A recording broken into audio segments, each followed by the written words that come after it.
4 minutes and 37 seconds until the first Soviet missiles reach Cuba. The digital clock on the wall ticks down mercilessly. In the underground command center, Air Force officers move with controlled urgency, their faces illuminated by the harsh glow of radar screens. A young captain stares at the authentication codes in his trembling hands. Sir, awaiting final confirmation on Protocol 13. October 27, 1962. The single most dangerous moment in human history. A phone rings. The room falls silent as the commanding officer answers. Stand down, confirmation from NORAD. Soviet vessels are turning around. Collective exhales fill the room. The captain slumps in his chair with authentication codes still clutched in his hands. In the corner, a civilian advisor in an expensive suit makes a note in his leather portfolio. The name embossed on the cover, Harold Blackstone. Time shift. Present day. Ethan Morgan stands before the rusted gates of Clearwater Regional Airport, his weathered hands gripping foreclosure papers and the deed to his new property. $700. All he has left after losing his family ranch. Just need a roof, he whispers, gazing at the abandoned control tower silhouetted against the Montana sky. As he pushes open the gate, metal groaning from years of disuse, he can't know that beneath the cracked concrete of Hangar C lies not just America's most dangerous national security breach, but the key to understanding his father's mysterious death 2 decades earlier. The late afternoon sun catches something metal half buried in the dirt. Ethan kneels, brushing away dust to reveal a tarnished Air Force security badge. As his fingers trace the faded emblem, the sound of metal scraping metal echoes across the empty tarmac. The doors to a forgotten world are about to open. The Montana wind whips across miles of open grassland, bending stalks and rippling waves that once reminded Ethan Morgan of prosperity. Now they only evoke loss. His pickup truck, 15 years old and showing every mile, rattles along the rural highway, the bed loaded with cardboard boxes containing what's left of his life.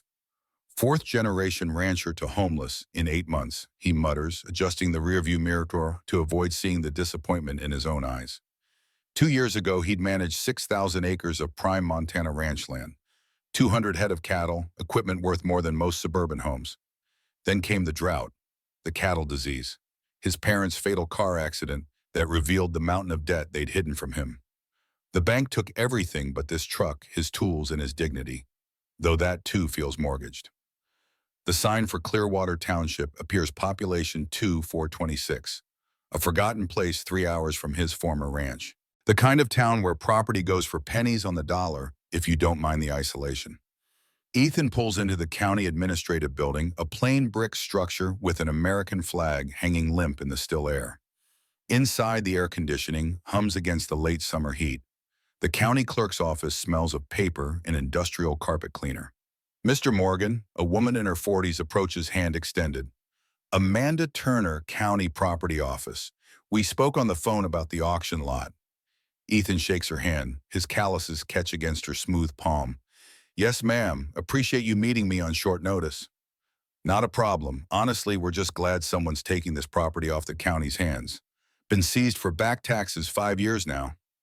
Amanda gathers a folder from her desk keys from a drawer. Clearwater Regional closed in 2014 after the military satellite station next door was decommissioned. You understand the property is being sold as is. The county makes no guarantees about condition. Yes, ma'am, I understand. As they drive to the property, Amanda fills the silence with local history that feels rehearsed. Ethan watches the landscape transition from small-town storefronts to increasingly rural surroundings. Finally, a chain-link fence appears, stretching alongside the road for nearly a mile before they reach a gate with faded lettering, Clearwater Regional Airport, established 1962. Amanda fumbles with the padlock. Nobody's been out here officially in months. The gate swings open with a metallic groan that echoes Ethan's inner state. Before them stretches cracked tarmac weeds pushing through every fissure like nature reclaiming what man abandoned. 3 hangars, a modest terminal building, and a control tower stand as monuments to rural decline. Time and weather have dulled their surfaces, broken windows gaping like missing teeth. The manager's quarters above the terminal might be habitable with some work. Amanda offers a tempting optimism. There's a 5-room apartment up there. Their footsteps echo as they enter the main hangar, dust motes dancing in shafts of sunlight from skylights overhead. The vast, empty space amplifies every sound. Industrial lights hang dormant from steel beams. Maintenance bays with their heavy equipment long gone. Safety warnings peel from walls where water damage has taken its toll. Utilities, Ethan asks, running his hand along a control panel thick with dust. Water and electric are still connected to the grid, though you'll need to set up accounts. Plumbing might need work. Buildings this old always do. Amanda hesitates, watching Ethan assess the space with a practiced eye. Look, I know you got this place for a steal, but are you sure about this? A man alone in an abandoned airport in the middle of nowhere? Ethan straightens his back, pride rising through the layers of defeat. I've rebuilt engines, repaired farm equipment, and renovated my parents' house, Ms. Turner. I've worked with my hands my whole life. After what I've been through this past year, an old airport doesn't scare me. What he doesn't say, his savings depleted by funeral costs and legal battles with the bank.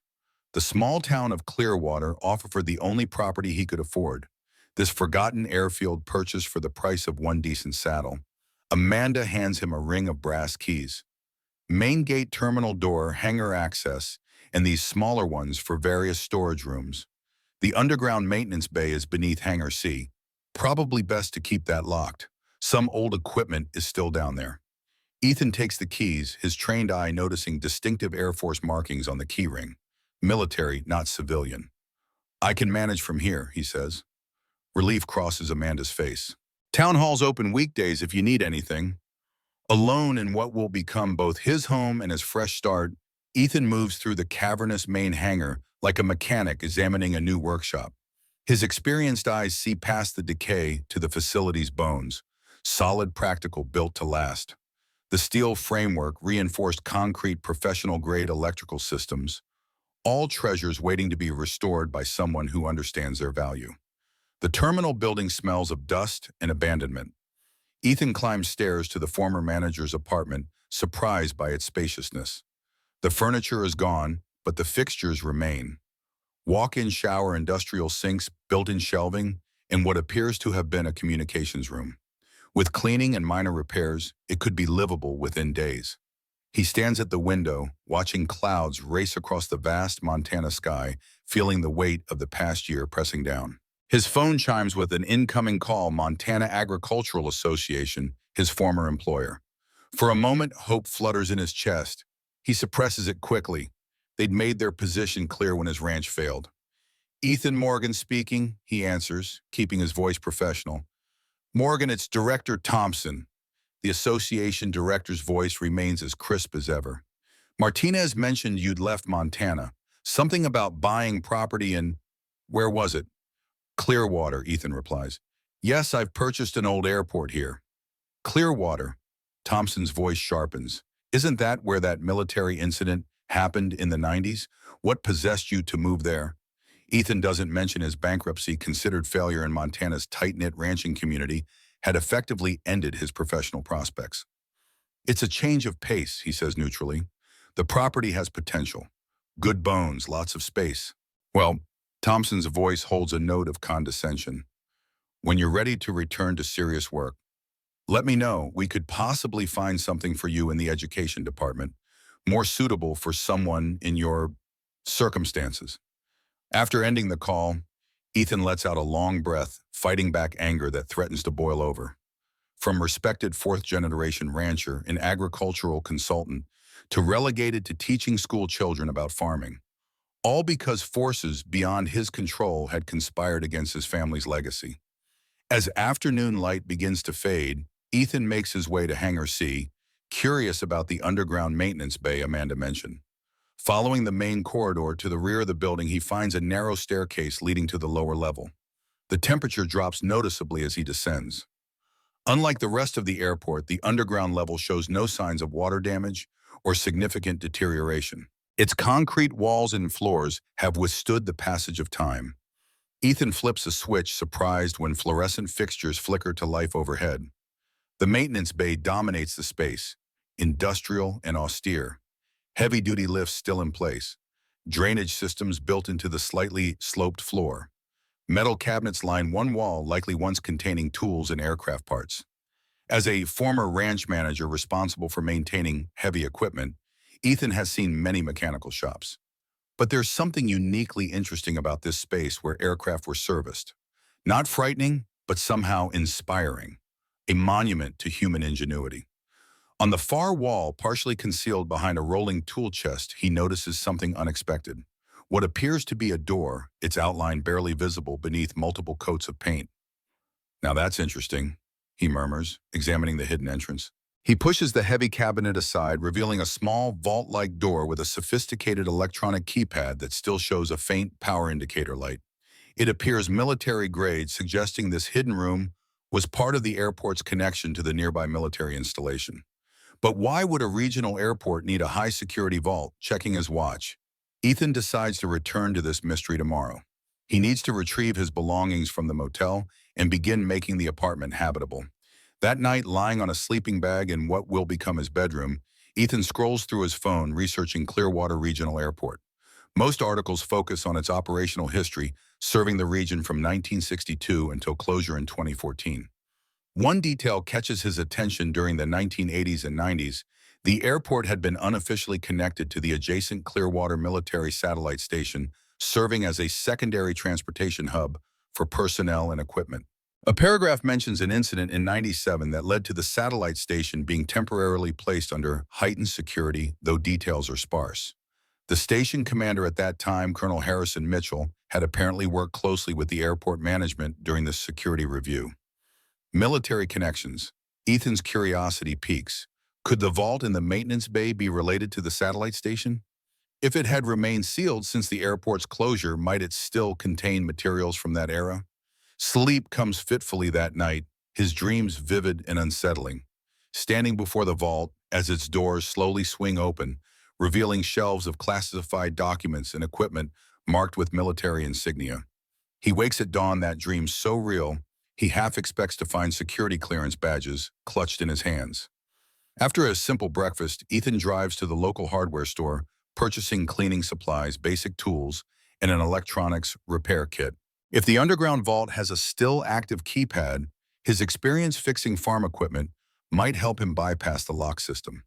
The morning passes in a flurry of cleaning, sweeping decades of dust from the apartment, scrubbing fixtures, wiping windows to let in more light. By afternoon, exhausted but satisfied, Ethan returns his attention to the underground vault. The electronic keypad offers little immediate help. The system is sophisticated and clearly designed to prevent tampering. He tries several likely combinations with no success. Think logically, he tells himself, applying his problem-solving mindset. What combination might the military have used? Dates of significance, the facility's commissioning, standard military sequences. As he works, an elderly man appears at the airport's front gate, peering through the chain link. Ethan approaches cautiously. "Can I help you?" he asks. The man smiles warmly, his weathered face mapping decades under the Montana sun. "Name's Walter Sullivan. Heard someone finally bought the old Clearwater Airport. Thought I'd welcome you to the county." Ethan introduces himself instinctively, liking the old man's genuine manner. "I worked here, you know," Walter says, gazing around the tarmac with misty eyes. 36 years as head of ground maintenance. Started just after the satellite station was built in '64. Those were interesting days for Clearwater. "The satellite station?" Ethan asks, excitement rising. Walter nods. "Military communications hub. Top secret in its day, though everybody knew what it was. Officially just a relay station, but we all knew they were monitoring Soviet transmissions. During the Cold War, the station and airport worked hand in hand for decades." "Were you here during the incident in '97? Ethan asks. Walter's expression darkens. "Bad business, that. Security breach of some kind. Military police everywhere for weeks. Colonel Mitchell nearly lost his mind trying to contain whatever happened." This revelation sends Ethan's mind racing. "Mr. Sullivan, there's a vault in the underground maintenance bay. Would you know anything about it?" Walter's eyes widen. "You found that, the secure room." He lowers his voice, though no one else is around. "That was Colonel Mitchell's private facility. Called it his contingency room. I never knew what was inside. Only the colonel and his executive officer had access. The vault is still locked. I have keys to the hangar, but not the combination to the electronic keypad." Walter thinks for a moment. "Well, for the maintenance bay, we always use the airport's founding date as the master key, 1962. but the secure room that would have been something military known only to Mitchell and his people. Ethan's heart races. This is exactly the kind of historical detail he needs. Would you mind if I tried some combinations while you're here? Maybe you'll remember something that helps. Together, they move to the underground bay. Walter visibly brightens as they enter. "Man, this takes me back," he says, running his hand along a workbench. "Kept this place spotless for nearly 4 decades. Aircraft maintenance is no place for cutting corners." Ethan examines the keypad more carefully in Walter's presence. It's a 6-digit sequence, most likely. Any idea what Colonel Mitchell might have used? Mitchell was obsessed with Cold War history, Walter recalls. The Cuban Missile Crisis was like a religion to him. October 16, 1962, when in Westing 62, that crisis changed everything for installations like ours. Ethan carefully enters the sequence 101662. He holds his breath as the last digit is entered. A small red light continues to blink. Nothing happens. "Worth a try," Walter sighs. "Mitchell must have used something else." As Walter prepares to leave, he pauses thoughtfully. "You know, there was something odd after the '97 incident. Mitchell became fixated on security protocols, started keeping his own records separate from official channels, became convinced someone inside the military was working against American interests. This piques Ethan's professional interest. What kind of records? Communications logs, personnel files, security reports. Things the Pentagon sent but weren't included in the official station record. Mitchell believed the '97 breach was connected to something bigger, something involving people high up in the Defense Department, but he could never prove it." After Walter leaves, Ethan can't stop thinking about the vault and Colonel Mitchell's unofficial investigation. If Mitchell had indeed kept hidden files on a security breach, never fully explained, those documents could be of significant historical value and potentially explosive if they implicated people who had escaped accountability. That evening, as wind howls across the airfield, Ethan researches the 1997 incident in the Clearwater Satellite Station. News articles describe the security review following procedural irregularities at the station. The military had pursued an internal investigation but never released findings. The case went quiet in 1998 when Colonel Mitchell was reassigned to the Pentagon, and the station continued operations under new leadership until its decommissioning in 2014. One detail stands out. The lead security officer assigned to the investigation was Lieutenant Michael Mitchell, the colonel's son. This family connection explained the airport's involvement, but raised questions. Had the Mitchells discovered something they couldn't safely reveal? Something now locked in the underground vault? "Could it be that simple?" Ethan murmurs.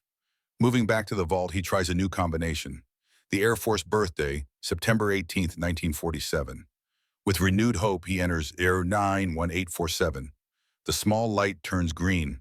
Something inside the mechanism clicks. Ethan's heart pounds as he pulls the heavy door. Slowly, the vault swings open. The smell hits him first. Musty paper, old electronics, metal. His rancher's instincts register the odor of materials long sealed away from light and fresh air. As his eyes adjust to the darkness, he sees shelves lining the small vault filled with file folders, data storage devices, and technical manuals. And in the center, on a small desk, sits a single metal container marked with faded Air Force insignia and a simple label, Operation Eagle Shield, Contingency Protocols, Top Secret. Ethan's hands tremble as he approaches it. He's never heard of Operation Eagle Shield. As someone who grew up near military installations, he understands the potential significance of his discovery. Using the precision ingrained from years of working with delicate engine parts, Ethan carefully opens the metal container. Inside are dozens of folders containing typewritten reports, handwritten notes, and what appear to be nuclear launch authentication codes and contingency protocols. One document catches his eye, a list of suspected security compromises stamped Top Secret and dated August 1997. Unlike the official suspects mentioned in news accounts of a minor security breach, this list includes names he recognizes from his research. Prominent defense contractors, including the current CEO of America's largest weapons manufacturer. "My God," Ethan whispers, understanding the implications. Colonel Mitchell had suspected defense industry executives of involvement in the theft of nuclear protocols, perhaps explaining why the case was downplayed and never resolved. As he carefully examines the documents, a folded paper falls from between two folders. Unlike the official military documents, this appears to be a personal letter, handwritten on ordinary paper. It's dated May 28, 1998, the month before Mitchell's reassignment. Dear Michael, with my transfer to the Pentagon, Operation Eagle Shield is officially terminated. The department has ordered all files returned to Washington, but I cannot in good conscience surrender the evidence we've gathered implicating Blackstone Defense Systems and their operatives within our command structure. Lieutenant Parker died believing we were close to proving their involvement in the theft of the nuclear authentication protocols. His accident only confirms our suspicions.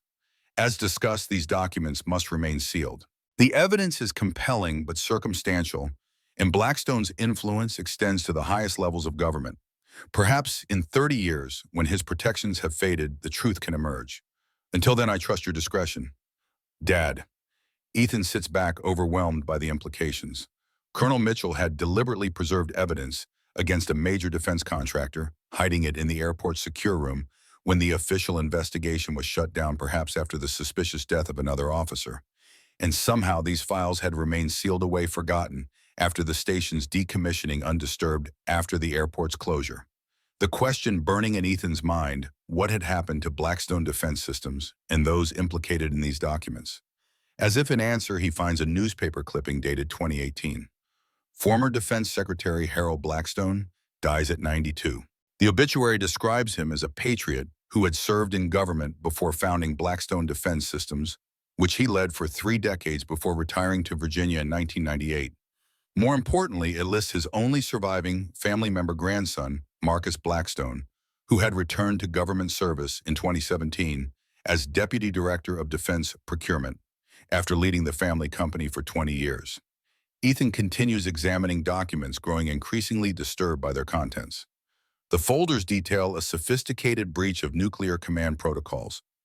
Not merely theft of codes, but the insertion of what Colonel Mitchell called shadow authentication sequences into the system. His attention fixes on a technical diagram labeled Response Protocol 13, a specialized contingency system developed after the Cuban Missile Crisis. The diagram shows modifications made to the protocol in 1997, with annotations in Colonel Mitchell's handwriting identifying potential backdoor access points. The last folder contains surveillance photos of military officers meeting with Blackstone executives. One photo, partially obscured by paperwork, shows a man in civilian clothes whose profile seems oddly familiar to Ethan. As he shifts the document to see better, a sealed envelope falls to the floor. Inside is a single photograph, an Air Force officer in dress uniform standing beside Colonel Mitchell. The officer's name tag clearly visible, Morgan. Ethan stares at the photo, his world tilting on its axis. The officer is his father, Robert Morgan, not in the ranching clothes Ethan had always known him in, but in full military dress uniform with captain's bars on his shoulders. "What the hell?" he whispers, examining the photo more closely. His father had never mentioned military service, had always described himself as a lifelong rancher, taking over the family operation from Ethan's grandfather. Yet here he stands in an Air Force uniform, looking every inch the professional military officer. On the back of the photo, handwritten in fading ink, Robert and Harrison Clearwater Station, 1996, Eagle Shield Security Team. Ethan's mind races, trying to align this revelation with everything he knows about his father. Robert Morgan had died 2 years ago alongside Ethan's mother in what investigators called a tragic accident. Their truck plunging off a mountain road during a storm, bodies never recovered from the river below. Had his father been involved in the security breach investigation? Had he known Colonel Mitchell? Why had he never mentioned his military background? Deeper in the vault behind the main desk, Ethan discovers a wall covered with maps, photographs, and diagrams, a visual representation of Colonel Mitchell's investigation. At its center, a large map of the Soviet missile sites in Cuba during the 1962 crisis, surrounded by technical specifications for the American nuclear response systems. Handwritten notes connect various elements, creating a complex web of relationships between defense contractors, military officers, and system vulnerabilities. One note circled in red, or Morgan, confirms Blackstone access to Protocol 13, Chauja 1012-97. His father had been involved, deeply involved, in whatever security breach Colonel Mitchell was investigating. As Ethan struggles to process this revelation, he hears a sound that makes his blood run cold. The main gate of the airport opening. Heavy footsteps echo through the terminal, approaching the stairs to the underground bay.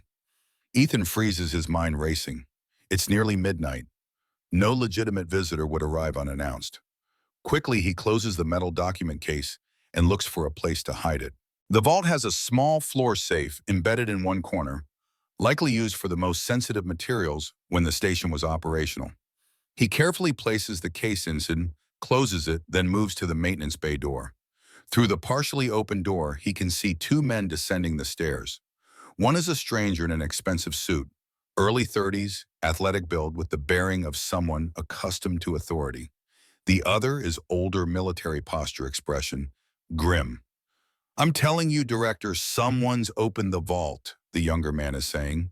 "The security system registered keypad activation an hour ago."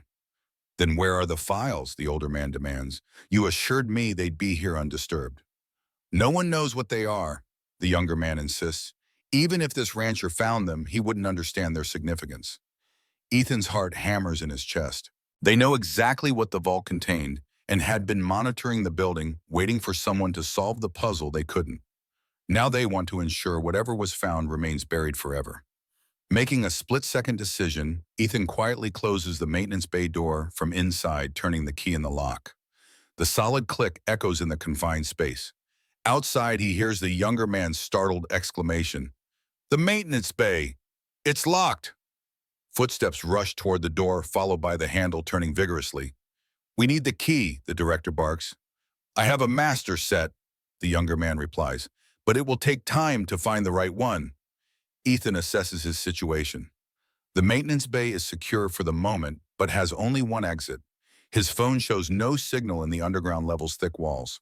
However, as a practical man who spent his life working in agricultural facilities, he knows buildings of this era often had multiple access points for safety purposes.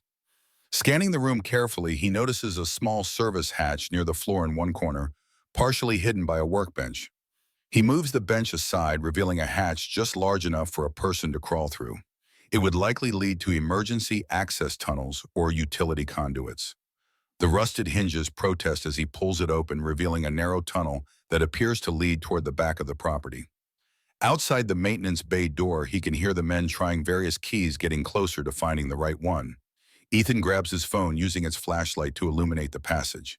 Decades of cobwebs hang from the low ceiling, but the tunnel itself seems structurally sound. With no other choice, he crawls inside, pulling the small hatch closed behind him. The passage is tight and dusty, clearly unused for many years. Ethan moves as quickly as he can, ignoring the spiderwebs that cling to his hair and clothing. Behind him, he hears the maintenance bay door open, followed by a curse when the intruders discover he isn't inside. The tunnel extends about 50 feet before ending at another small hatch. Ethan pushes it open cautiously, emerging into an overgrown area behind the airport near an old storage shed. From this hidden position, he can see the two men exiting the main building, flashlights sweeping the property as they search for him. Ethan remains motionless, barely breathing as they pass within feet of his hiding place. Their voices carry clearly in the night air. "He must have found another way out," the younger man says, frustration evident in his tone. "Find him," the older man orders, "and the files. If what my grandfather feared is in that vault, we can't let it resurface now. I've worked too hard rebuilding the Blackstone name in Washington." "What about the development project?" "The development is just a cover," the director snaps. "My grandfather warned me on his deathbed that the evidence still existed somewhere in the Clearwater facility. With the station decommissioned, I thought it was safe, but clearly we need to be more thorough." Ethan waits until they move toward the perimeter before slipping away in the opposite direction. With no safe way to return to his apartment and his truck parked conspicuously out front, he needs another option. Walter Sullivan had mentioned living just 2 miles away on Ridge Road. Moving through fields and staying in shadows, Ethan makes his way to Walter's small ranch house. The lights are still on, despite the late hour, and Walter answers his gentle knock with surprising alertness. "My goodness, son, what's happened to you, Mom?" he exclaims, taking in Ethan's disheveled appearance. "I found what was in the vault," Ethan explains quickly, "and now the people who want to keep it hidden are after me." Walter ushers him inside without hesitation, locking the door and drawing the curtains. Tell me everything. As Ethan recounts his discovery and the confrontation that followed, Walter's expression grows increasingly grave. When Ethan mentions the name Blackstone, the older man's face pales. Harold Blackstone, Walter whispers. Colonel Mitchell suspected him all along, said Blackstone's company had backdoor access to military communications, especially the nuclear launch protocols. That's why the breach happened. His grandson is at the airport now, Ethan says, calling himself the director. Walter nods grimly. Marcus Blackstone, returned about a year after his grandfather died, been buying up properties all over the county through shell corporations, got himself appointed to a defense position in Washington. Everyone thinks he's a patriot, continuing his family legacy. We need to get these files to the authorities, Ethan says. But who can we trust if what I read is true? The Blackstones had influence throughout the military and government. Walter thinks for a moment. Sheriff Reeves retired last year. The new sheriff, Diana Reynolds, came from the FBI Montana field office. No connections to the old power structures. If anyone would handle this properly, it's her. Can you call her? I left my phone in the maintenance bay when I escaped. Walter reaches for his landline, but before he could dial, headlights sweep across the front window. A car is pulling into his driveway. Were you followed? Walter asks sharply. I don't think so. Ethan peeks through the curtains. It's a police cruiser. Walter's relief is palpable. That's my granddaughter Rachel. She's a deputy, works the night shift. The young officer who enters moments later bears a striking resemblance to Walter, though her expression is all business until she recognizes Ethan. Mr. Morgan, what are you doing here? She asks, confusion evident. He's in trouble, Rachel, Walter explains. Found some old evidence in the Clearwater vault. Evidence about Operation Eagle Shield. Rachel's professional demeanor instantly intensifies. The nuclear protocols breach that's been classified for nearly 25 years. Not classified, Ethan says. Buried by Harold Blackstone and whoever else was involved. Rachel's face hardens. Blackstone's grandson is Deputy Director of Defense Procurement now. Been pushing hard to digitize old military facilities, starting with decommissioned satellite stations like Clearwater. We need to speak with Sheriff Reynolds, Ethan says, but Marcus Blackstone and someone called the director are looking for me. That would be William Blackstone, Harold's son, Rachel clarifies. Pentagon Intelligence Director now.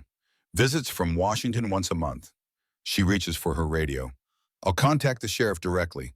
In the meantime, you're staying here where it's safe. As Rachel steps outside to make the call, Walter squeezes Ethan's shoulder. You've stirred up a hornet's nest, son.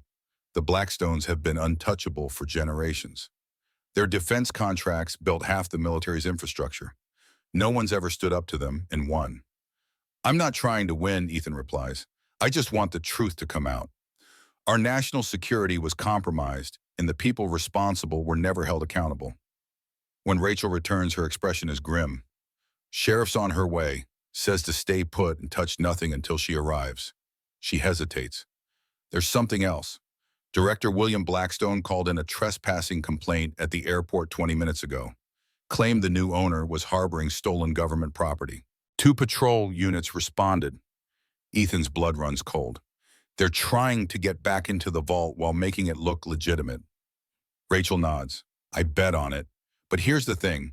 Sheriff Reynolds is handling this personally. Wouldn't let the regular patrol secure the scene. She's been looking into cold cases since she took office last year. For the first time since discovering the vault, Ethan feels a glimmer of hope. Perhaps the truth about Operation Eagle Shield and the theft of nuclear protocols would finally emerge after decades of deliberate concealment. As they wait for the sheriff, Walter prepares coffee, his hands slightly trembling as he sets cups on the table. I always wondered why Colonel Mitchell was so obsessed with security, he muses. He'd spend hours checking and rechecking clearances, refusing to let anyone near certain communications equipment. Said he owed it to the country to be thorough. He was collecting evidence. Ethan realizes using his position as station commander to document details the official investigation might miss or ignore. Rachel leans forward intently.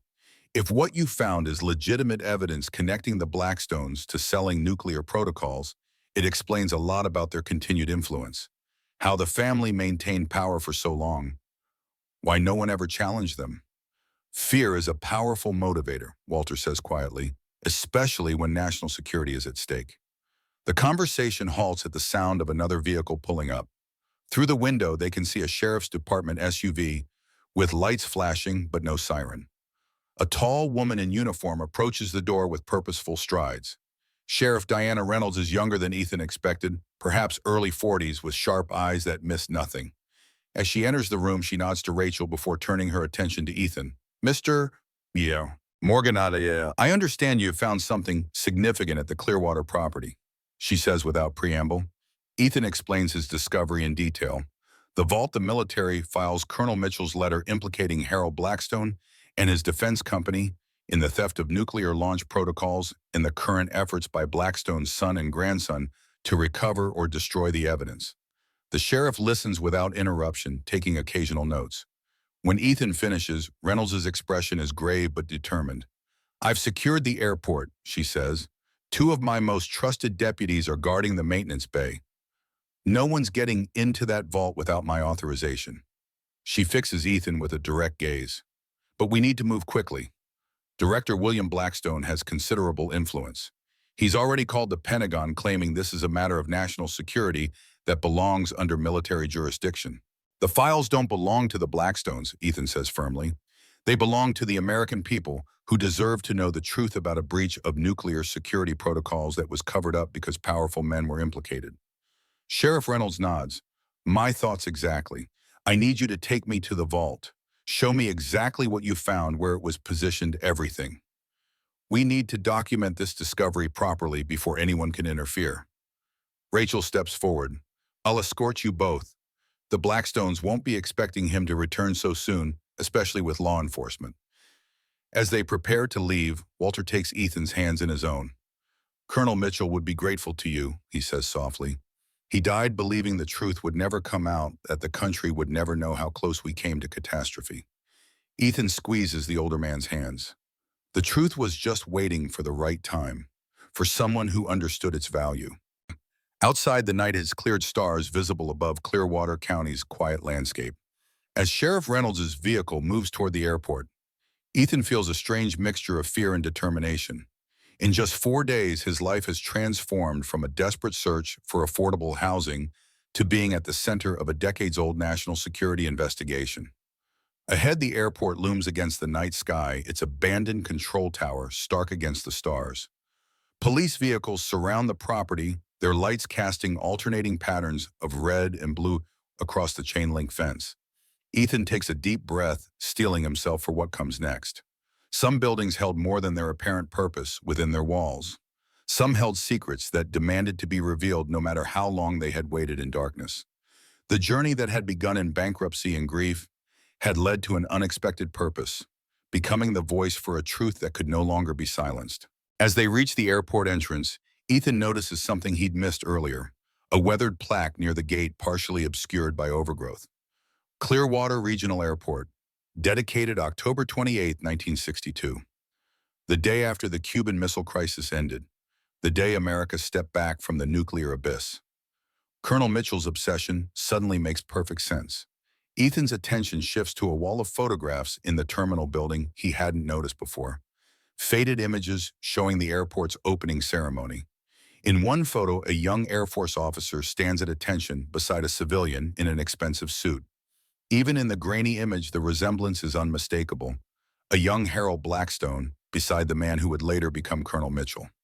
Their history ran deeper than Ethan could have imagined, stretching back to the most dangerous moment of the Cold War. And somehow that history had converged with his own family's past, a connection Ethan is only beginning to unravel. As Sheriff Reynolds secures the scene, Ethan finds himself drawn to another photograph on the wall, a group portrait of military personnel dated 1996. In the back row, barely visible but unmistakable, his father, Robert Morgan, in uniform. The truth about Operation Eagle Shield, and his father's role in it, is finally coming to light after decades in darkness. But as Ethan studies the photograph more closely, he notices something that makes his heart stop. Standing next to his father is another familiar face. The ranch foreman who had worked for his family for 30 years before disappearing shortly after his parents' accident. The pieces begin to align in a pattern too deliberate to be coincidence. His father's military past, the ranch's financial troubles that seemed to appear from nowhere, the accident where bodies were never recovered. Ethan Morgan had come to Clearwater seeking only shelter, a roof over his head after losing everything. What he has found instead is the beginning of a truth far more personal and far more dangerous than he could have imagined. The rising sun paints Clearwater County in hues of amber and gold, illuminating the sheriff's vehicles still stationed around the airport perimeter. Inside the terminal building, Sheriff Reynolds methodically documents each item from the vault, her movements precise and respectful. These authentication codes match what would have been active during the 1997 timeframe, definitely legitimate military protocols. Ethan stands beside her, still processing the revelation about his father. The group portrait on the wall seems to watch him. His father, Robert Morgan, in an Air Force uniform, standing next to the ranch foreman he'd trusted his entire life. My father never mentioned military service, not once in 30 years. Sheriff Reynolds glances up from her work. Some missions required complete secrecy even from family, especially from family. But why maintain the lie after retirement? He ran our ranch for decades after this photo was taken. Your father's service record might tell us more. I've requested it through FBI channels. Diana carefully places Colonel Mitchell's letter in an evidence bag.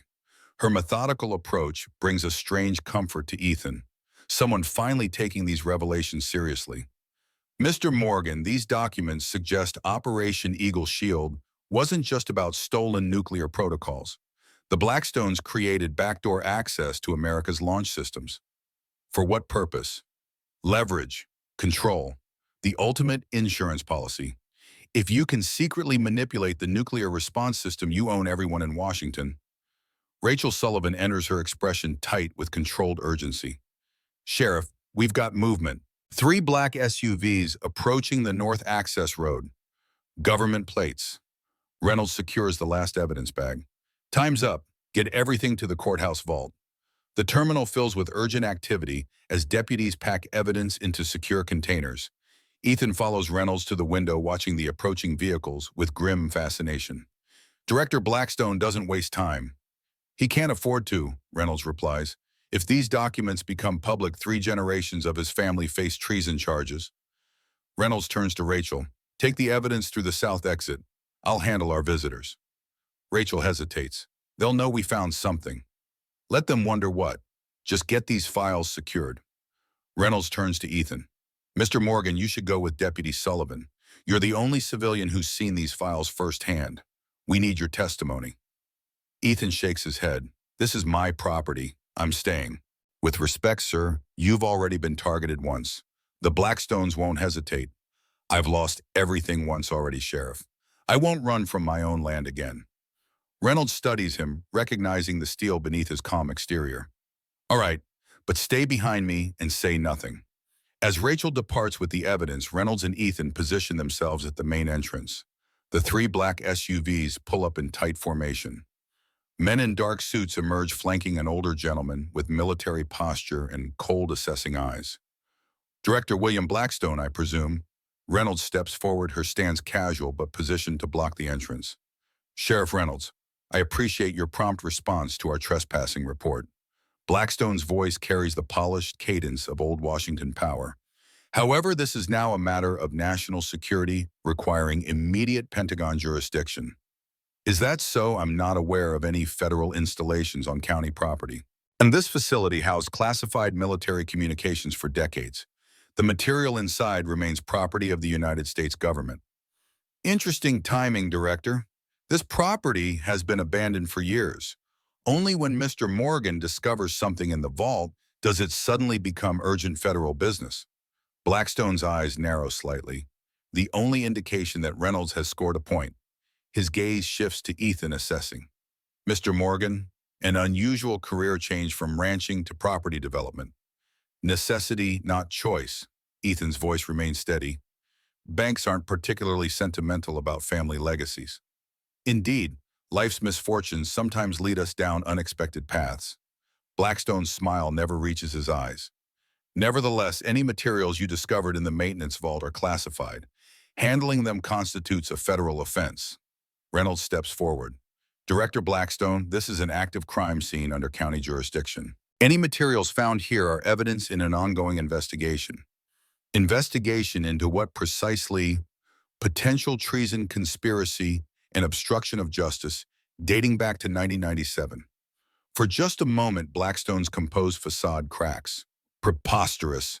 The Clearwater Security Review was fully resolved decades ago. Was it because Colonel Mitchell's personal records suggest otherwise? They contain some very interesting theories about your father's company and its access to nuclear launch protocols. Blackstone's expression hardens. Harrison Mitchell was relieved of his command for mental instability. His conspiracy theories were thoroughly discredited. Were they discredited or merely buried? The evidence suggests the latter. One of Blackstone's men approaches whispering something urgent. The director's expression shifts subtly. Sheriff, I have here an emergency order from the Defense Secretary authorizing immediate seizure of all materials from this facility. He extends a document bearing official seals. Reynolds examines it carefully.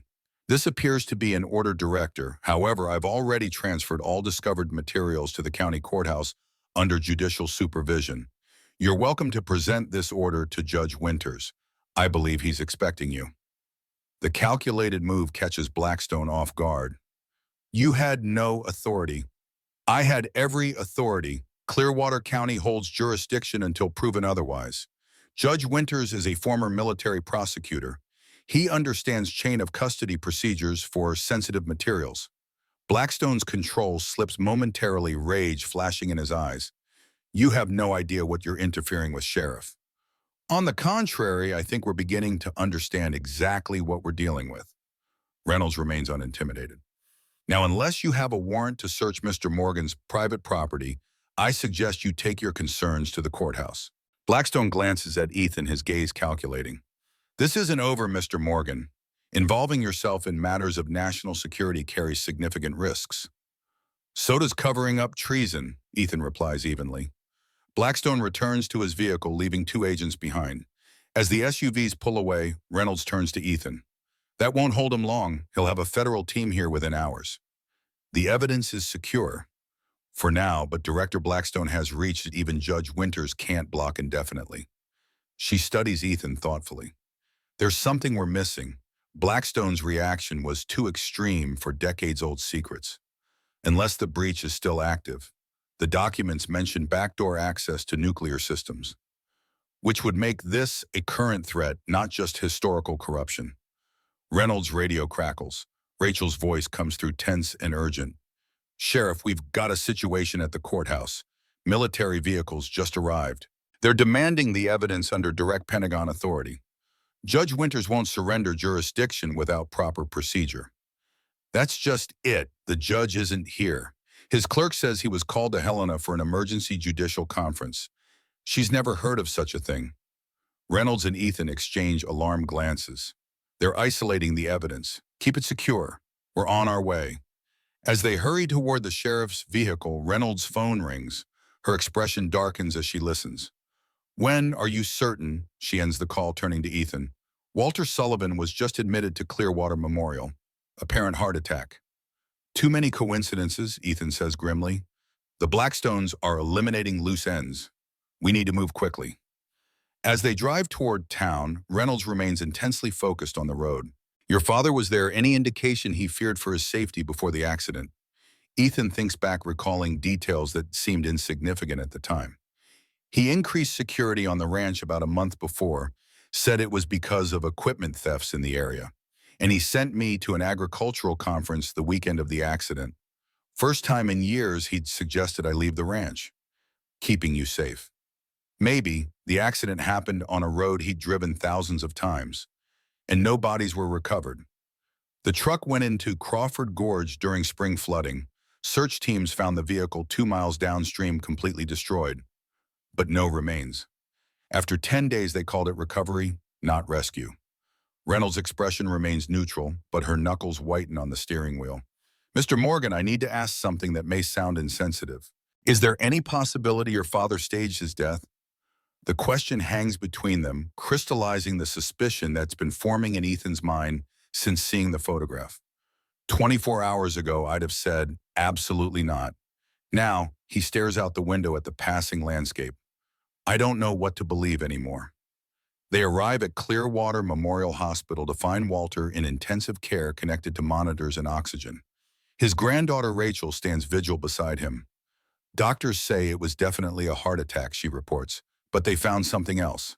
She holds up a small evidence bag containing a nearly invisible needle fragment. This was in his arm. Labs testing it now. Reynolds examines it. Sophisticated, not something you'd find in Clearwater County. Walter stirs his eyes, fluttering open. His voice emerges as a weak rasp. They came after you left. Said they were from the county assessor. Wanted to ask about the airport history. Save your strength, Rachel urges. Walter shakes his head stubbornly. Listen, Mitchell had another room, not the vault, something he called the real insurance policy. Said if anything happened to him, the evidence would automatically be sent to 7 news organizations. Did he say where this room was located? Ethan asks. Control tower, behind the old radar housing. Walter's breathing becomes labored. Be careful, son. The Blackstones destroyed anyone who threatened them. Your father? A nurse enters, checking Walter's vitals with concern. He needs rest now. In the hospital corridor, Reynolds confers with Rachel. Get security on his room. No visitors without direct authorization from me. What about the courthouse evidence? Deputy Chen is securing it until Judge Winters returns. We need to check the control tower before Blackstone's team locks down the entire airport.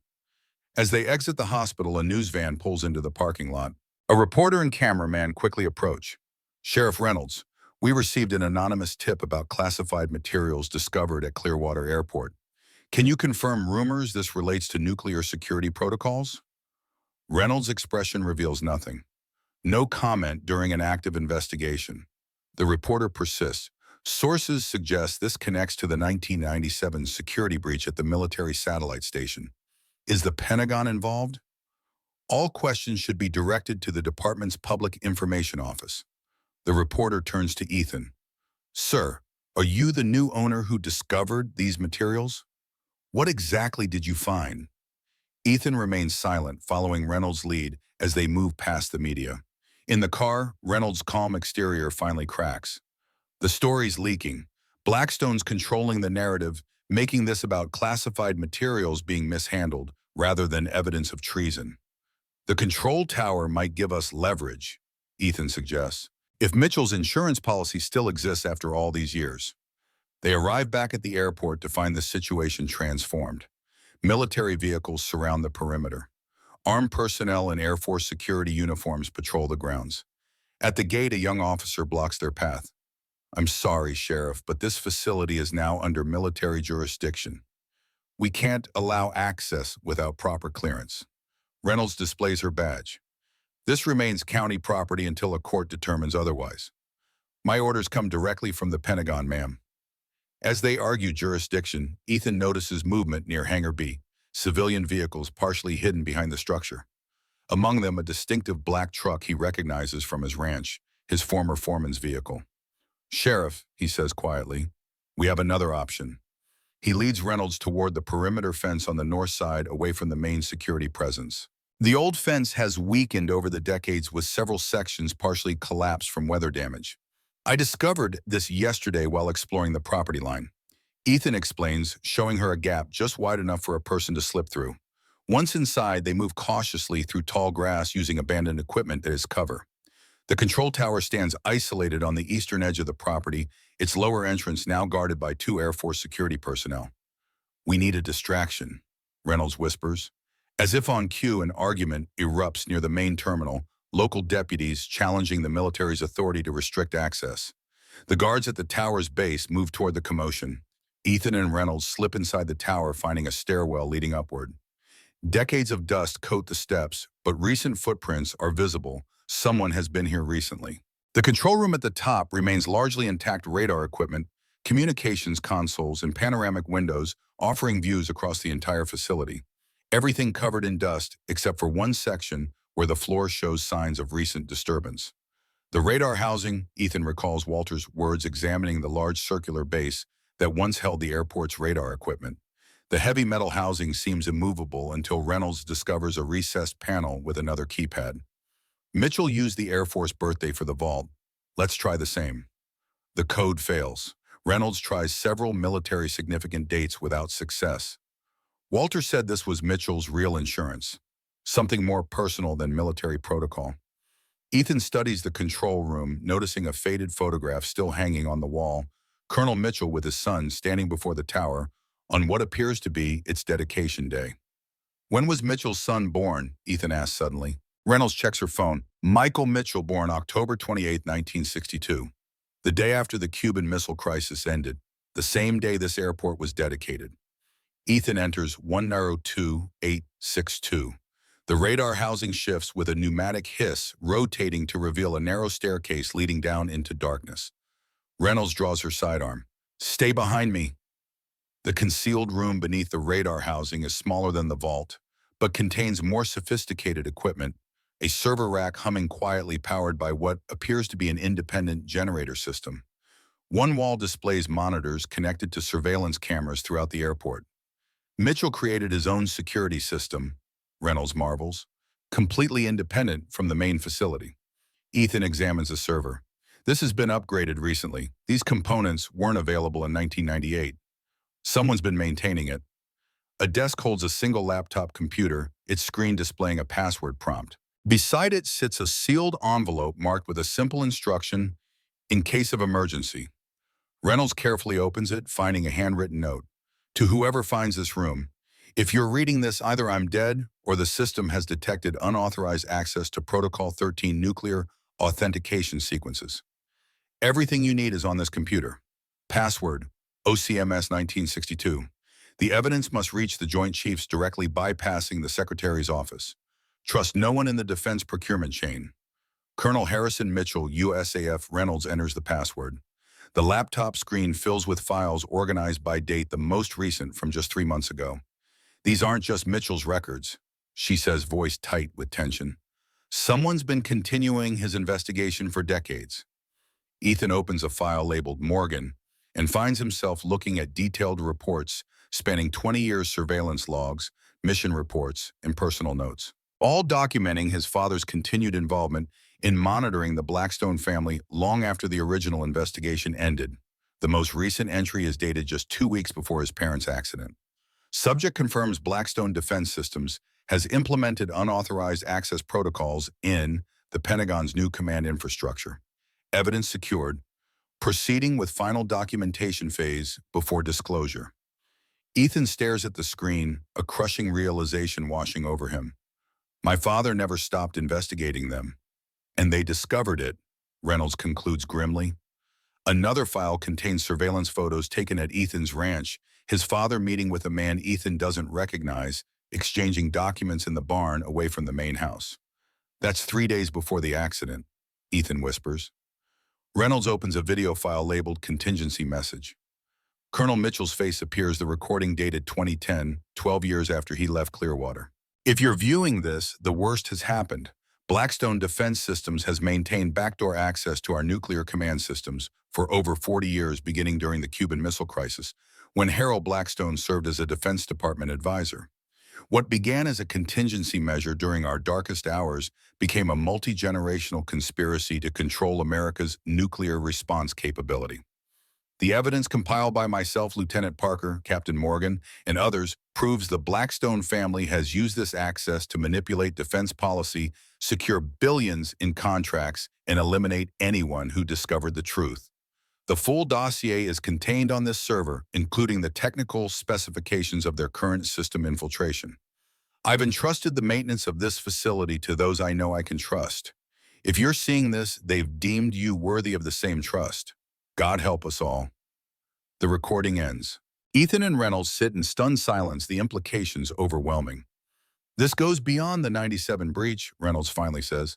This is active infiltration of our current defense systems. Ethan stares at his father's name in the recording, Captain Morgan. Not the rancher he knew, but a military officer involved in a decades-long counterintelligence operation.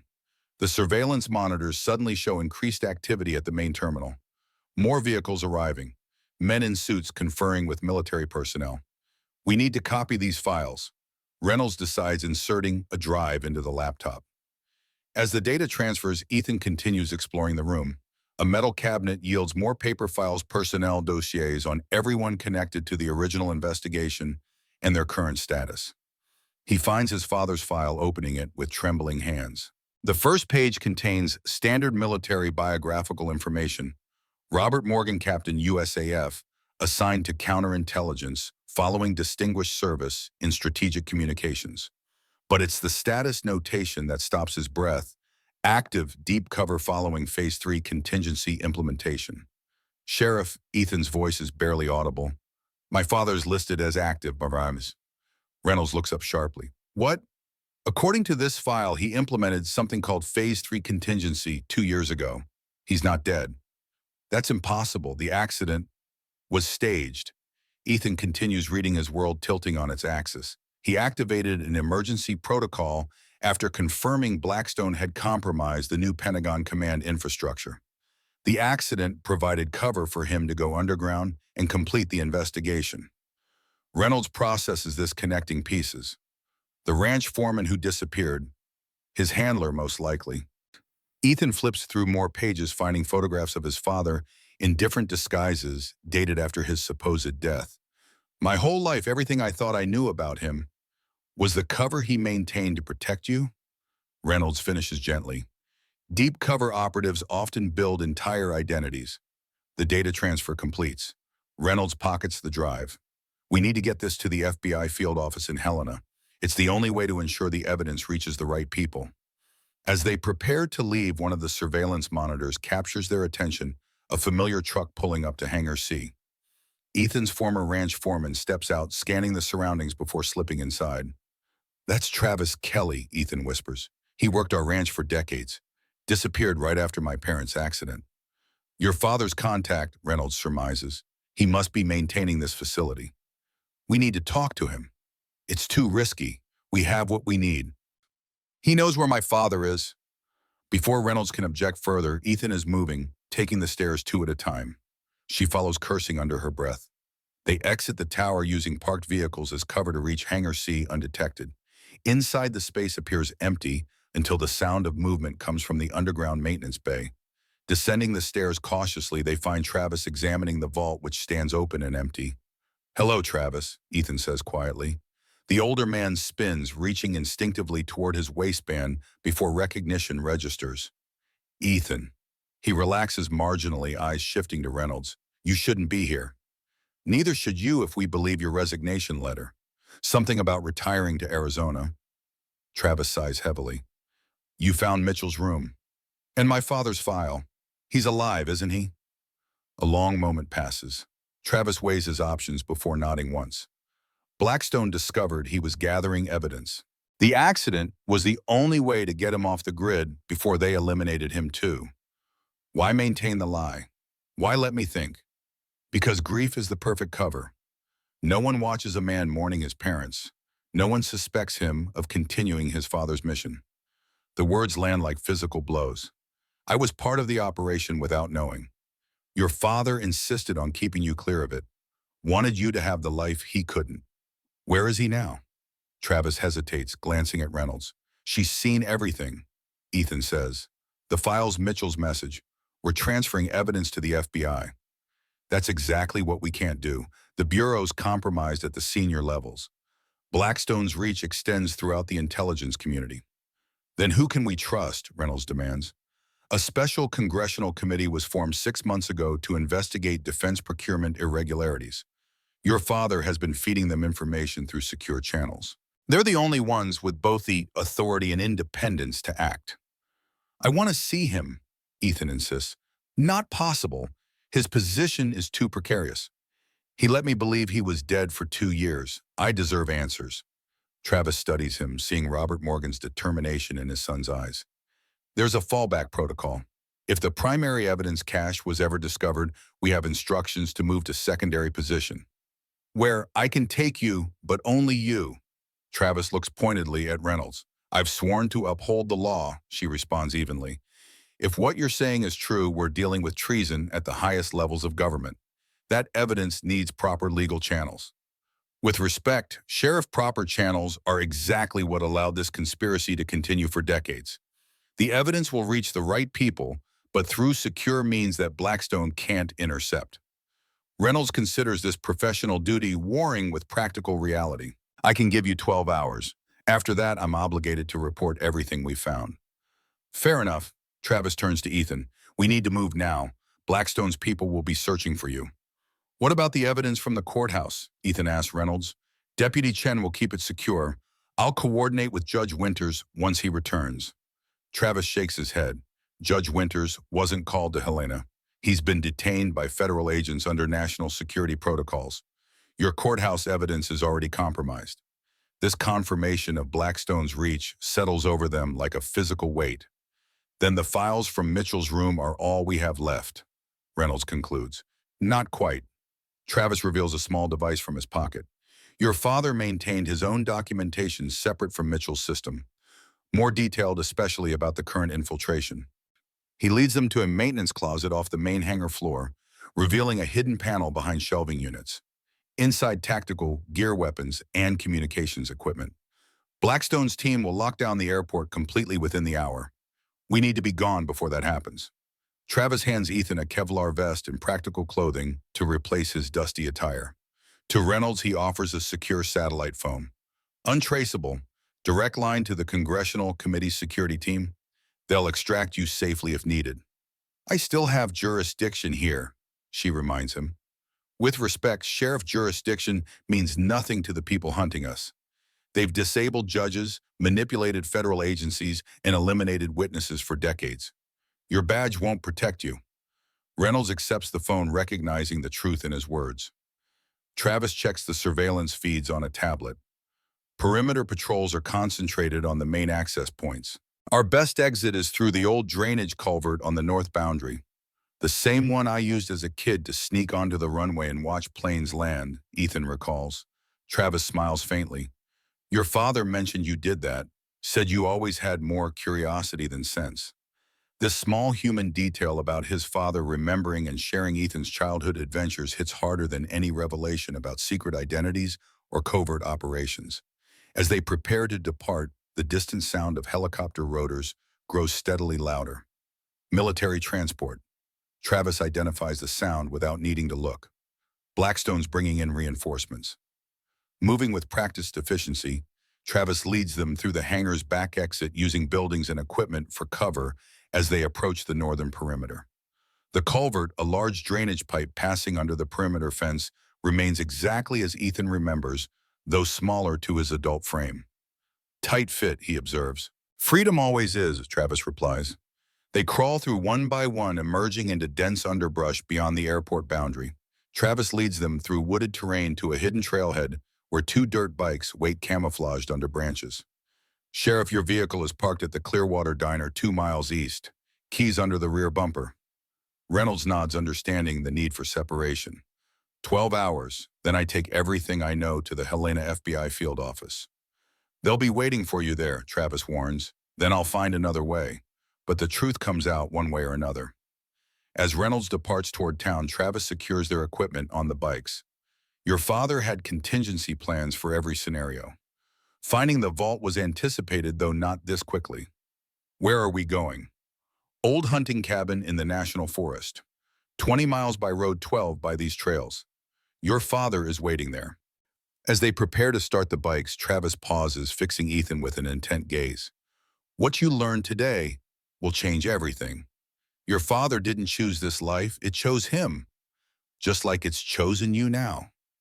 I never asked for this. Neither did he. But when he discovered what the Blackstones had done, what they were still doing to our country's security, he couldn't walk away. That's the Morgan in you, both too damn stubborn to look the other way. The bikes roar to life, and they accelerate into the forest, leaving civilization behind. The well-maintained trails suggest regular use, though they appear abandoned to casual observation.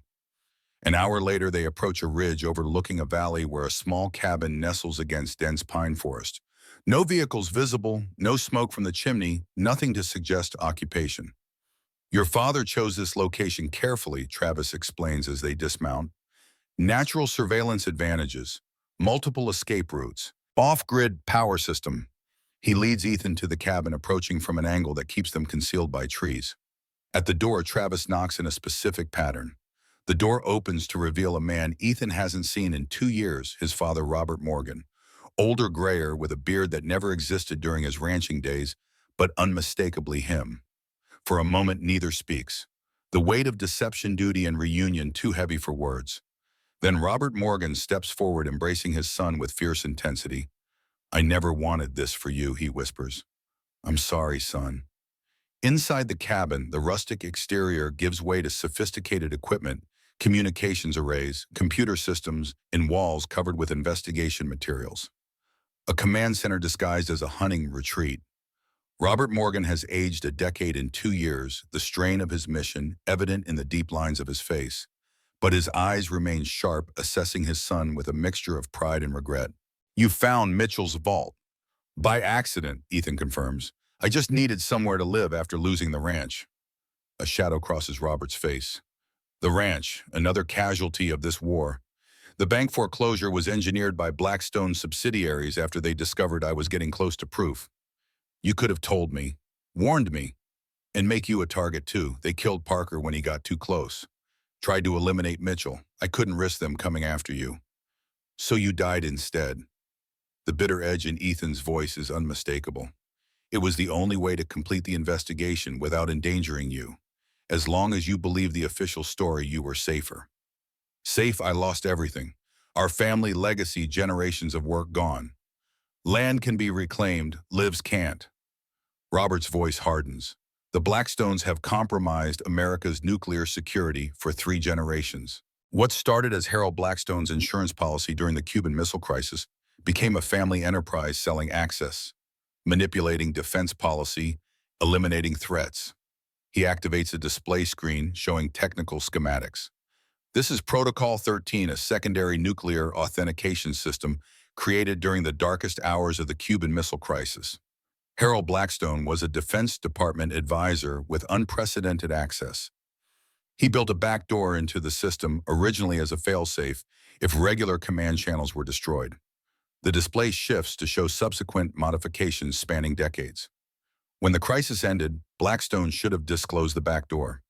Instead, he maintained it secretly, using his defense company to embed security consultants throughout the military communications infrastructure. Each update, each system modernization included their proprietary code, always with hidden access points. "How could this continue for decades without discovery?" Ethan asks. "People discovered it. Mitchell, Parker, others. They were discredited, transferred, or eliminated. The Blackstones protected themselves by positioning family members in key oversight positions. William Blackstone's current role as Pentagon Intelligence Director isn't coincidence, it's strategic placement. And now his son Marcus oversees defense procurement, controlling who gets contracts, what systems are implemented, who has access. 3 generations maintaining their grip on America's most critical security infrastructure." Travis joins them, bringing coffee. "Sheriff Reynolds has 12 hours before she reports everything." "That accelerates our timeline," Robert acknowledges, "but it might work to our advantage. Blackstone will focus on intercepting her, not us." He turns back to Ethan. "The Congressional Committee meets tomorrow in closed session. We have evidence proving the Blackstones didn't just steal nuclear protocols in '97. They've been actively manipulating the system for decades, selling access to foreign interests, compromising America's nuclear deterrent capability. And risking nuclear war," Ethan concludes. "Exactly. Their backdoor creates vulnerability in our command systems.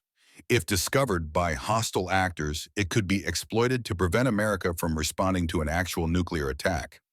The enormity of the situation settles over Ethan. What began as a simple need for affordable housing has expanded into a conspiracy threatening national security at the highest levels. "What do you need from me?" he asks finally. Robert exchanges glances with Travis. "We need a courier the Blackstones aren't watching, someone who can deliver the final evidence directly to the committee chairman. Why not use your secure channels? Because William Blackstone has implemented communications monitoring throughout Washington. Our usual methods are compromised. We need physical delivery by someone they haven't identified as connected to the investigation." "You want me to carry evidence into a congressional hearing?" "No, to a secure location where the chairman will meet you privately before the hearing. The full committee, never assembles outside the secure room too vulnerable to surveillance. Travis unfolds a map on the table. The rendezvous is here, the chairman's family hunting lodge in Maryland. Private, secure, regularly swept for surveillance devices. What about the airport evidence? Blackstone has already seized it. That was never the primary evidence, Robert explains. Mitchell's vault was meant to be found, eventually a trigger to activate the final phase. The real evidence is more comprehensive, more damning, and completely unknown to the Blackstones. He moves to a hidden wall panel revealing a safe containing a single metal briefcase. 25 years of counterintelligence work, technical specifications of the backdoor system, financial records showing payments to foreign entities, surveillance proving William and Marcus Blackstone's direct involvement in maintaining and exploiting the vulnerability. If we have all this evidence, why wait until now? Why not expose them years ago? Because we needed to document the entire system, not just pieces. Each time we got close, they modified their approach, and their influence made conventional legal channels impossible. Robert places his hand on his son's shoulder. The Congressional Committee was our last hope, senior members with direct oversight authority who can't be removed or silenced by the Pentagon.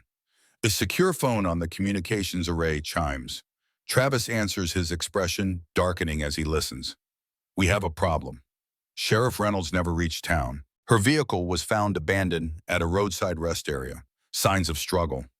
Robert curses softly. Blackstone's moving faster than anticipated. They must have tracked her from the airport, Travis adds. Our window is closing. What about Walter Sullivan? Ethan asks. Hospital security reports federal agents arrived with transfer papers. He's being moved to a specialized facility in Virginia. They're eliminating witnesses, Robert concludes grimly, consolidating their position before the committee hearing. Travis checks satellite imagery on a monitor. Roadblocks on all major highways leaving Clearwater County. Military helicopters patrolling the forest boundaries. They're looking for us. We need to accelerate the timeline, Robert decides. Travis, prepare the secondary extraction route. Ethan and I will secure the evidence. As Travis departs to make arrangements, father and son are left alone with 2 years of absence hanging between them. Why ranching? Ethan finally asks. If your military career was your real life, why maintain the ranch facade for decades? Robert's expression softens. The ranch wasn't a facade. It was my grandfather's legacy, my father's pride, and it was the only place I could give you a normal childhood while still maintaining surveillance on the Blackstone operations.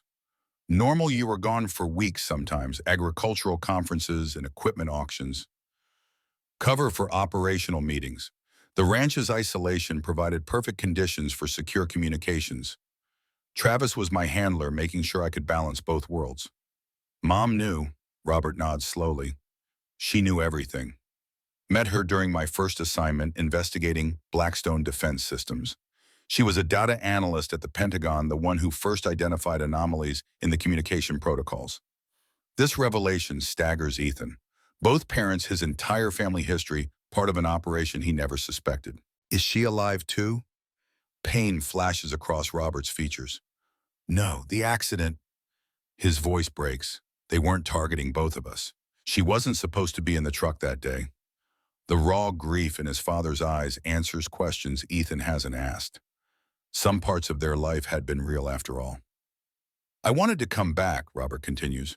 When I heard about the foreclosure, the ranch being sold, everything our family built for generations gone, I nearly broke protocol. But exposing myself then would have ended any chance of completing the mission. And now we have one chance to end this. Deliver the evidence, testify before the committee, bring down the entire Blackstone operation. Travis returns, his manner more urgent. We need to move. Satellite shows increased activity on forest access roads. They've triangulated our communications. Robert secures the briefcase to Ethan's pack. There's a backcountry trail that leads to a private airstrip in the next county. Small plane waiting to take you directly to Maryland. What about you and Travis? We'll create a diversion. Make them think all of us are heading west toward the state border. Ethan recognizes the strategy. You're sacrificing yourselves. We're completing the mission, Robert corrects. This evidence reaches the committee chairman tomorrow morning, or the Blackstones win.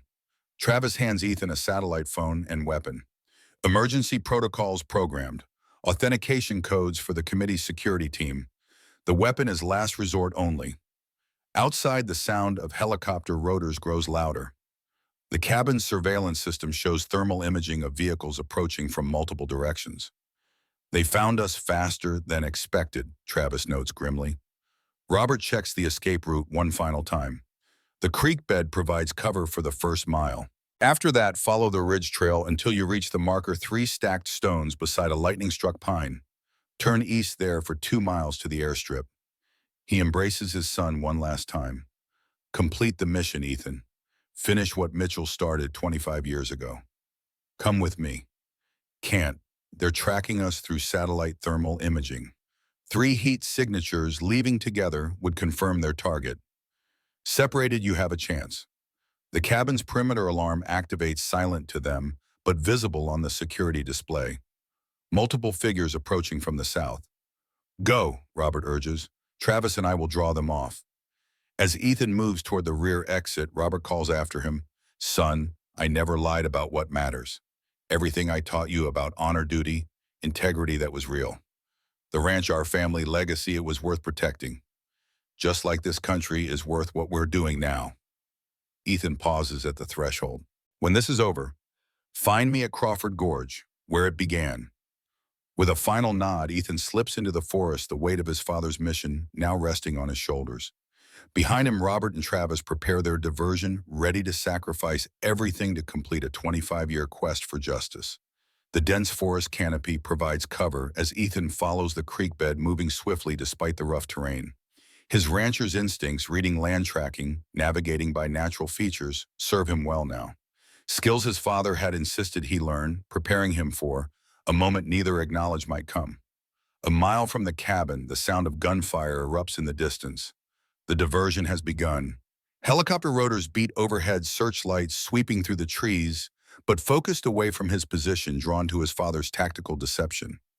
Ethan reaches the ridge trail, the briefcase secure against his back. Inside, evidence of a conspiracy spanning 3 generations, threatening the very foundation of America's nuclear security.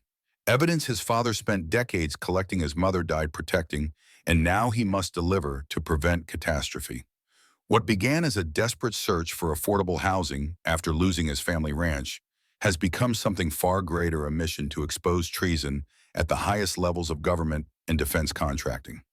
As he moves deeper into the forest, away from the sounds of pursuit, Ethan Morgan embraces his unexpected inheritance.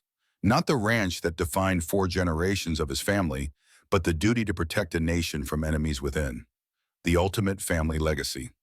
The eastern horizon glows with approaching dawn as Ethan Morgan reaches the ridge overlook. Below, a small airstrip cuts through dense forest, a single runway with a weathered hangar at its edge. The promised aircraft waits, a twin-engine Cessna with no markings or registration numbers visible. Blackstone won't be monitoring this location, too small for their satellite surveillance grid. The pilot, a weathered man in his 60s, performs final checks with practiced efficiency. He acknowledges Ethan with a simple nod. Weather system moving in from the west. Need to depart in 20 minutes to avoid headwinds. Ethan secures the briefcase in the aircraft's storage compartment.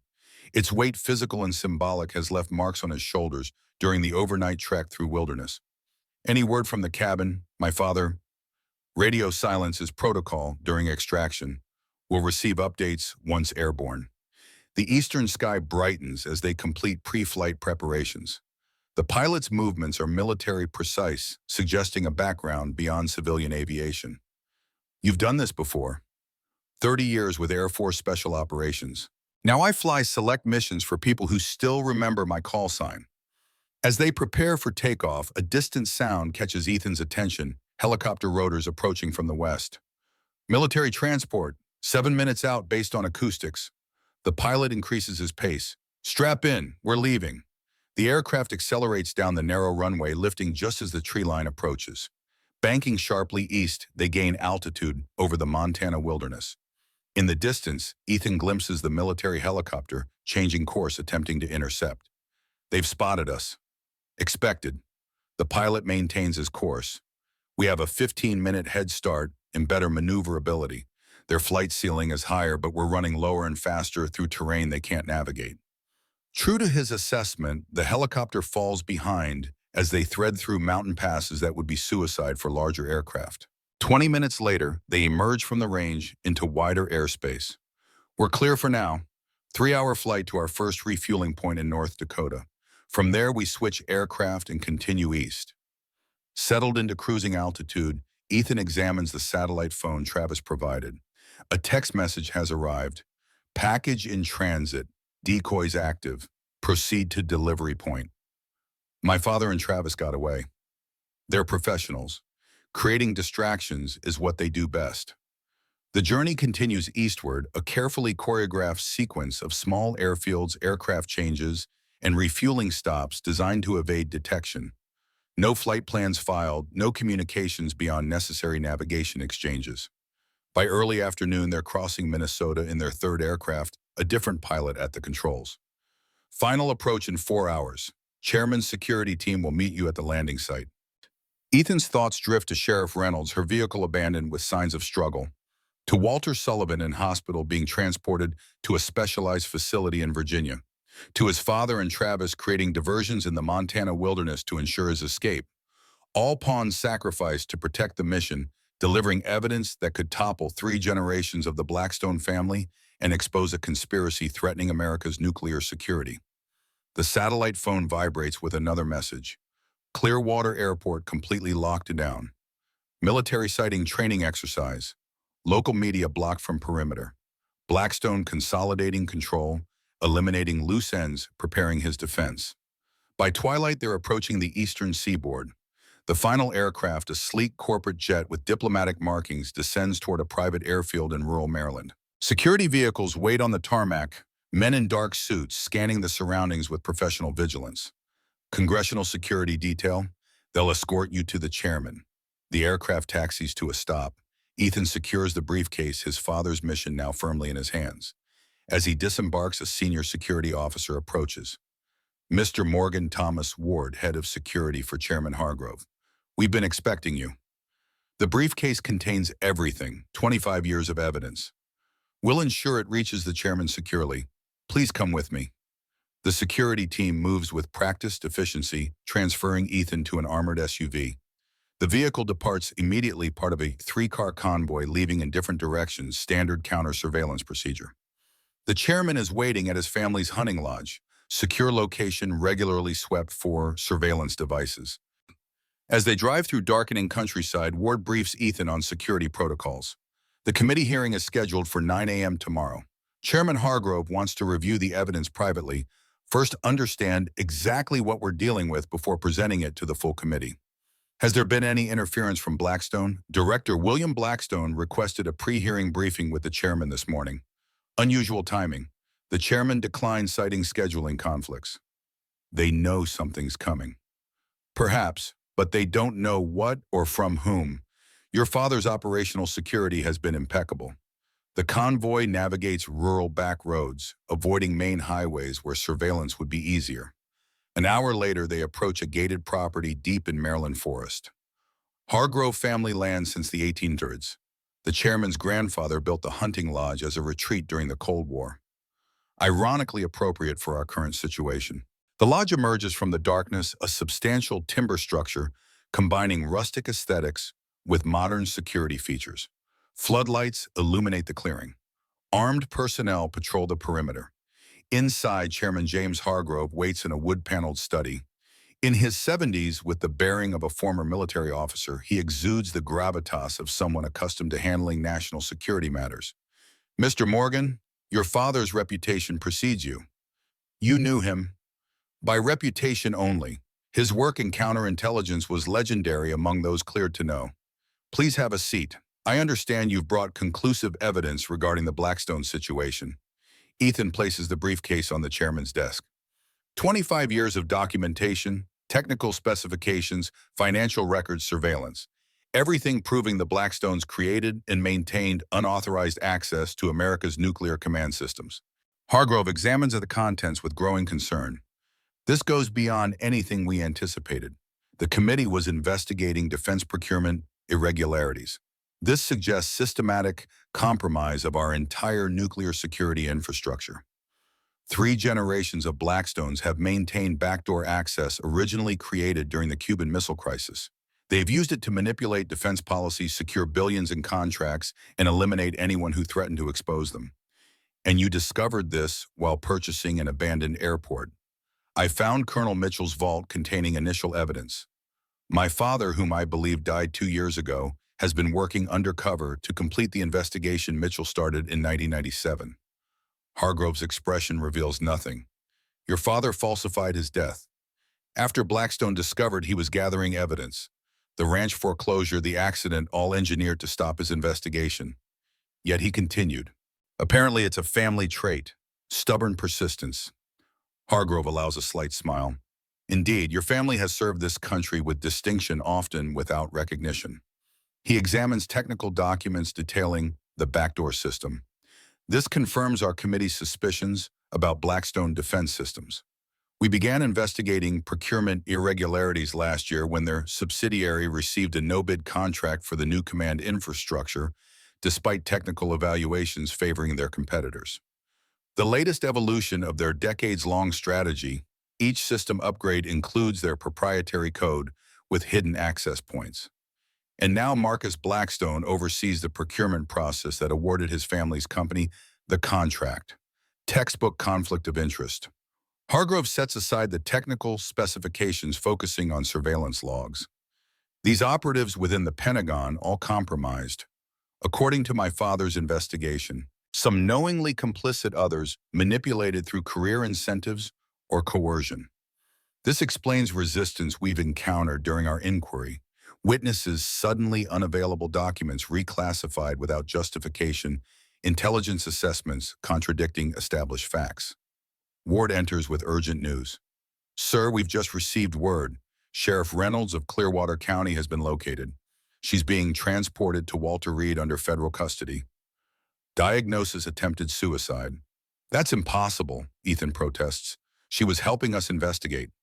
Official statement claims she was distraught after discovering she'd mishandled classified materials, left a note confessing to negligence and unauthorized disclosure. Fabricated. Blackstone's covering his tracks, eliminating witnesses. Hargrove nods grimly. Classic counterintelligence technique. Discredit the messenger to neutralize the message. What about Walter Sullivan? Hospital security reported federal agents transferring him to Virginia. Ward checks his secure tablet. No record of any transfer in the federal medical system. He's effectively disappeared. They're systematically eliminating everyone connected to the evidence, which makes tomorrow's hearing our only opportunity to expose the entire operation. Hargrove activates a secure communications system. I'm calling an emergency security protocol for all committee members. No contact with Pentagon officials until after tomorrow's session. As security measures intensify around the lodge, Ethan monitors updates on the satellite phone. No further messages from his father or Travis. Communications blackout continues as planned or as necessitated by capture. Hours pass as Hargrove and his staff analyze the evidence, preparing for morning's confrontation. Technical experts verify the backdoor specifications. Financial analysts trace money flows between Blackstone's subsidiaries and offshore accounts. Legal advisors prepare subpoenas for individuals identified in the surveillance logs. Near midnight, Ward receives troubling intelligence. Sir Director William Blackstone has called an emergency briefing at the Pentagon scheduled for 7 a.m. 2 hours before our committee hearing. Topic: classified, but the Joint Chiefs and Defense Secretary have been summoned. He's making his move, Hargrove concludes, attempting to establish narrative control before we present our evidence. Or worse, Ethan suggests, if he knows we have proof of the backdoor system, he might implement some final countermeasure to protect himself, such as, the evidence shows Blackstone maintains control over nuclear authentication protocols. He could modify the system, erase his access signatures, eliminate proof of their existence, while creating apparent malfunctions that would justify his company receiving emergency contracts to fix problems they created. Hargrove adds, understanding the strategy, we need to secure the authentication system before he can alter it. That requires Pentagon authorization. Blackstone controls those channels.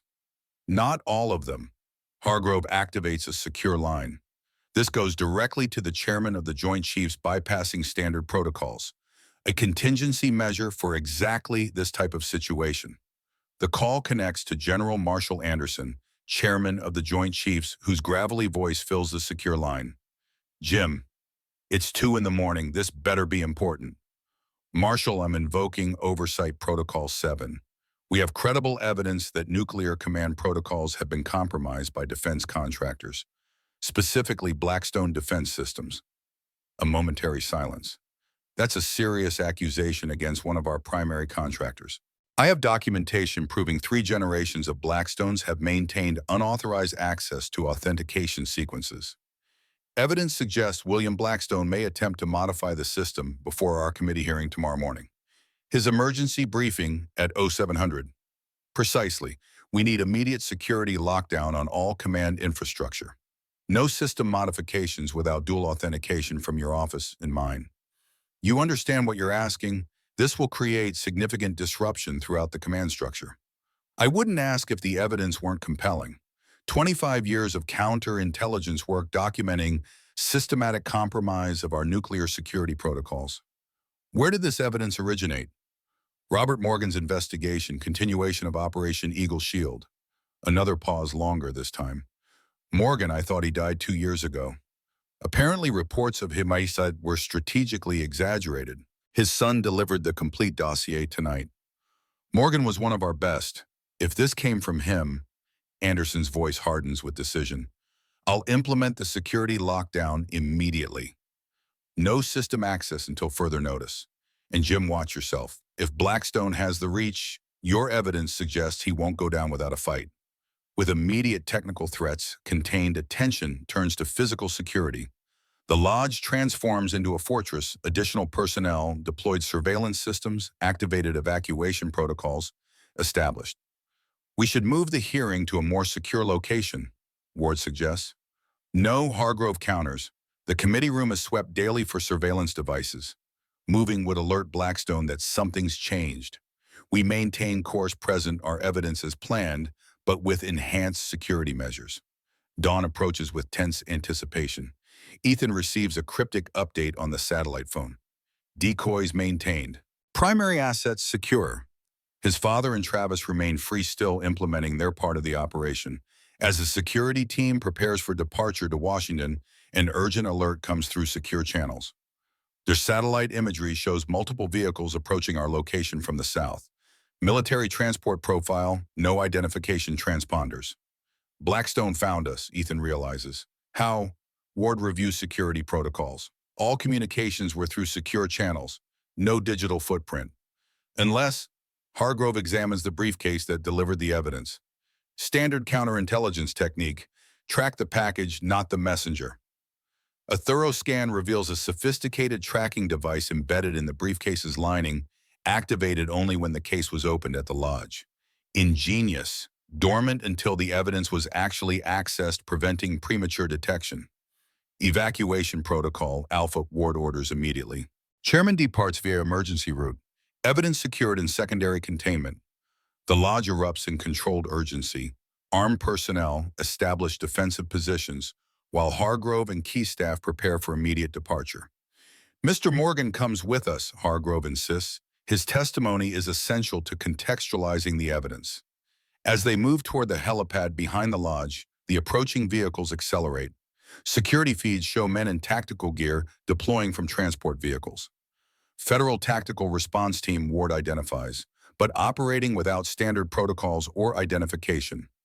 Blackstone's private security using federal equipment, Hargrove concludes. Classic false flag operation. The helicopter rotors begin their startup sequence as the chairman's security detail exchanges fire with the approaching force. Hargrove, Ethan, an essential staff board, quickly the evidence secured in specialized containers.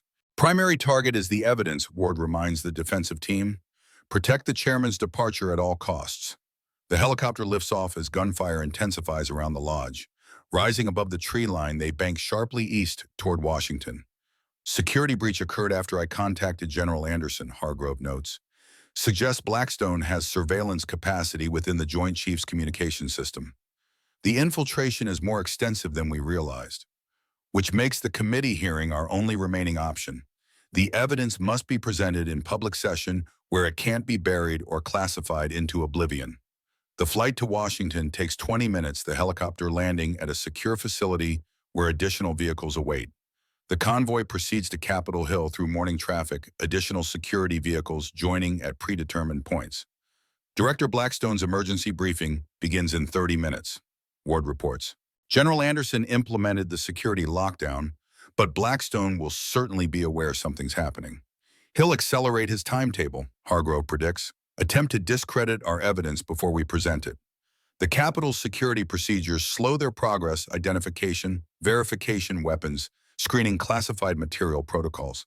Even with the chairman's authority, protocols must be followed. Committee members are assembling now. Ward updates. Full attendance confirmed. Media has been notified of an important national security announcement as you requested. Blackstone won't be able to bury this through classification if the committee announces its existence publicly. As they approach the committee room, Ethan receives another message. Final phase initiated. Contingency assets in position. His father's operation continues in parallel with their official proceedings, a dual-track approach, ensuring the truth emerges regardless of potential interference.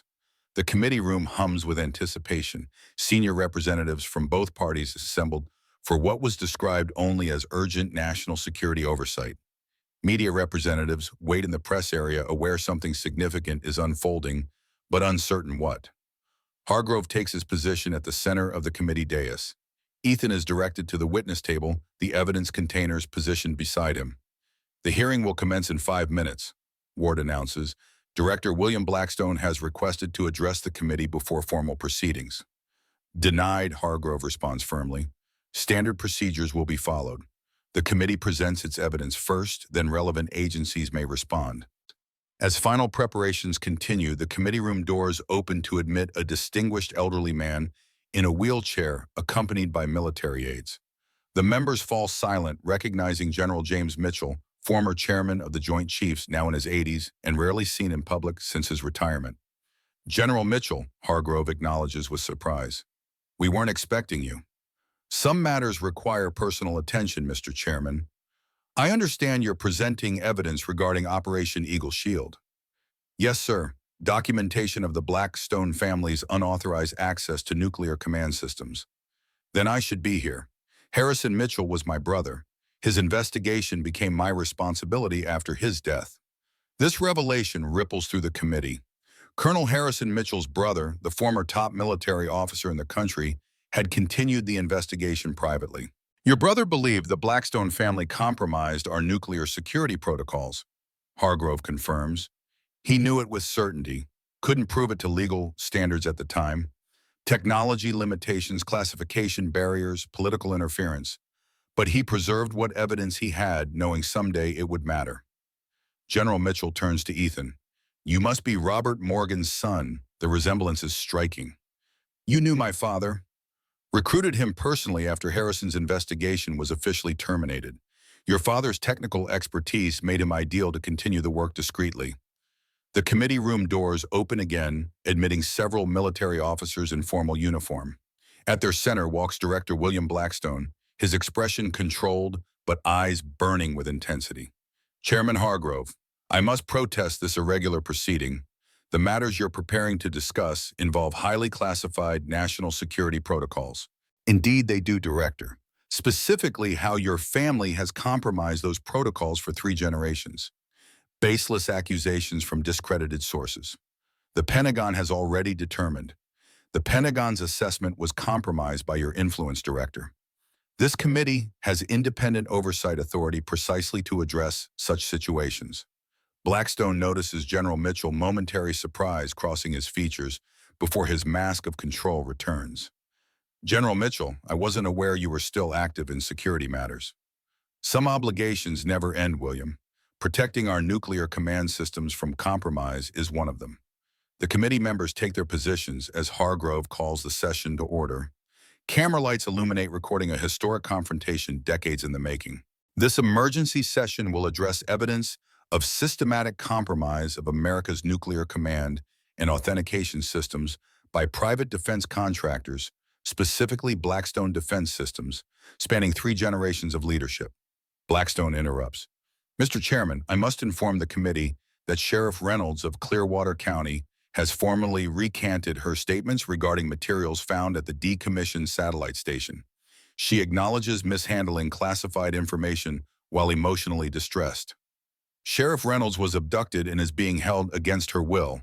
Ethan counters, your people staged a suicide attempt to discredit her testimony.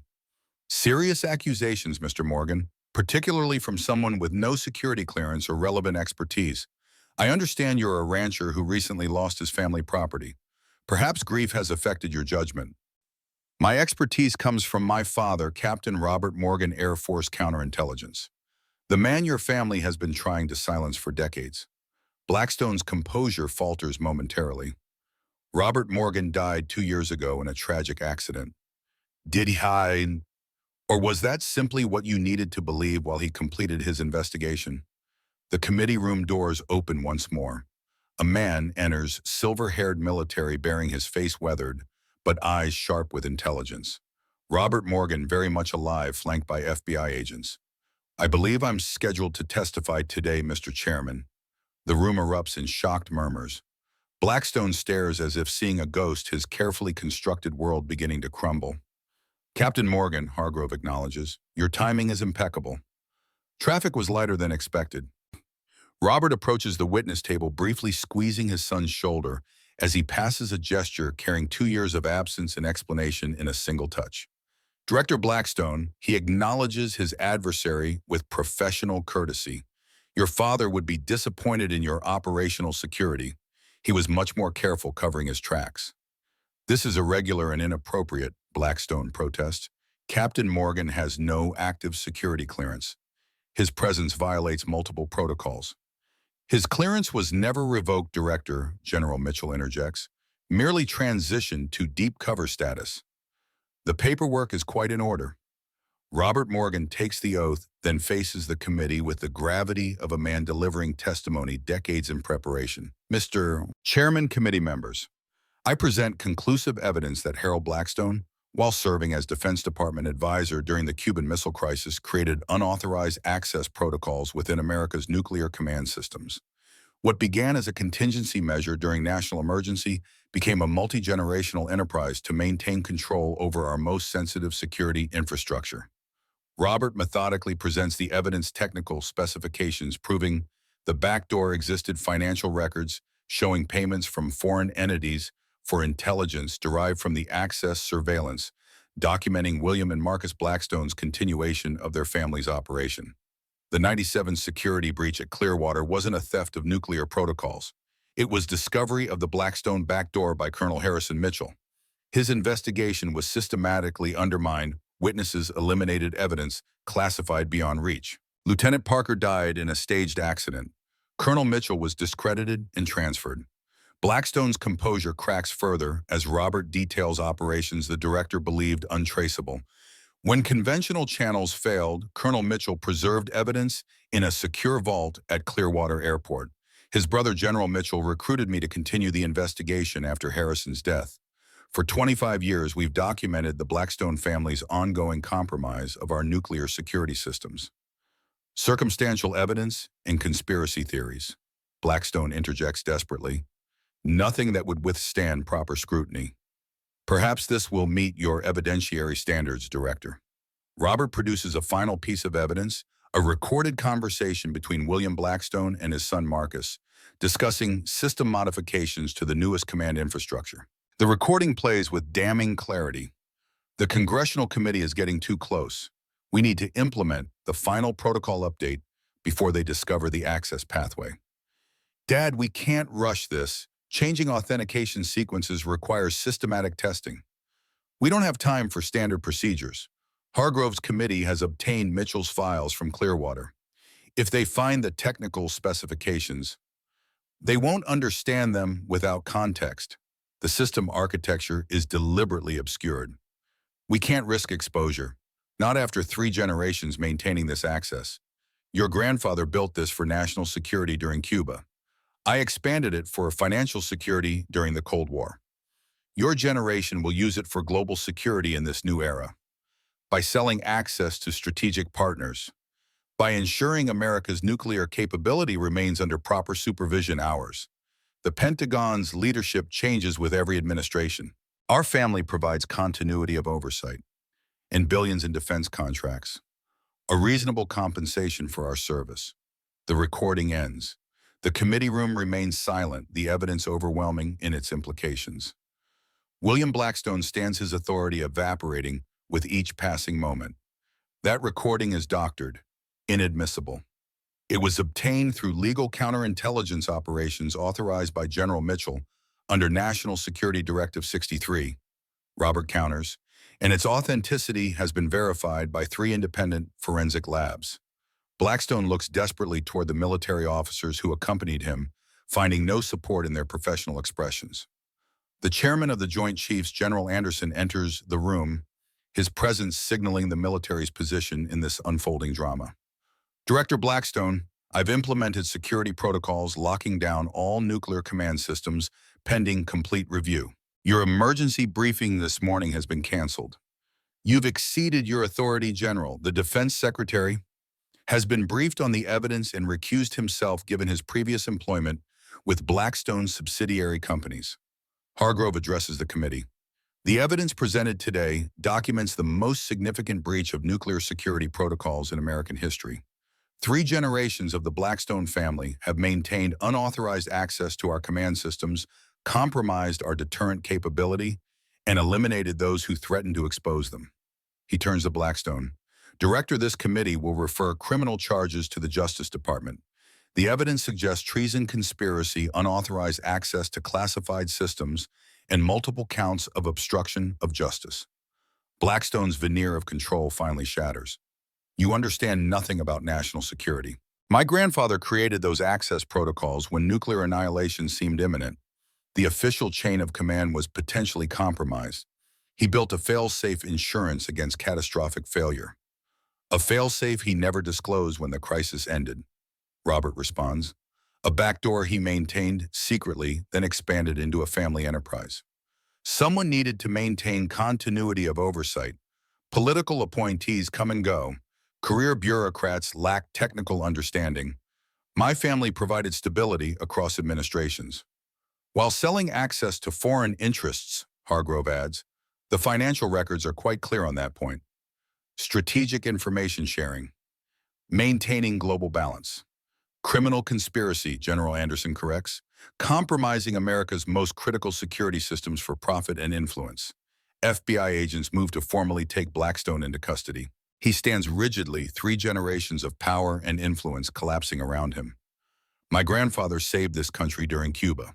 Without his intervention, your grandfather served admirably during that crisis, General Mitchell interrupts, then dishonored that service by maintaining secret access he should have disclosed. Good intentions corrupted by power and profit. As Blackstone is escorted from the committee room, Robert Morgan and his son watch in silence, 25 years of investigation culminating in this moment of accountability.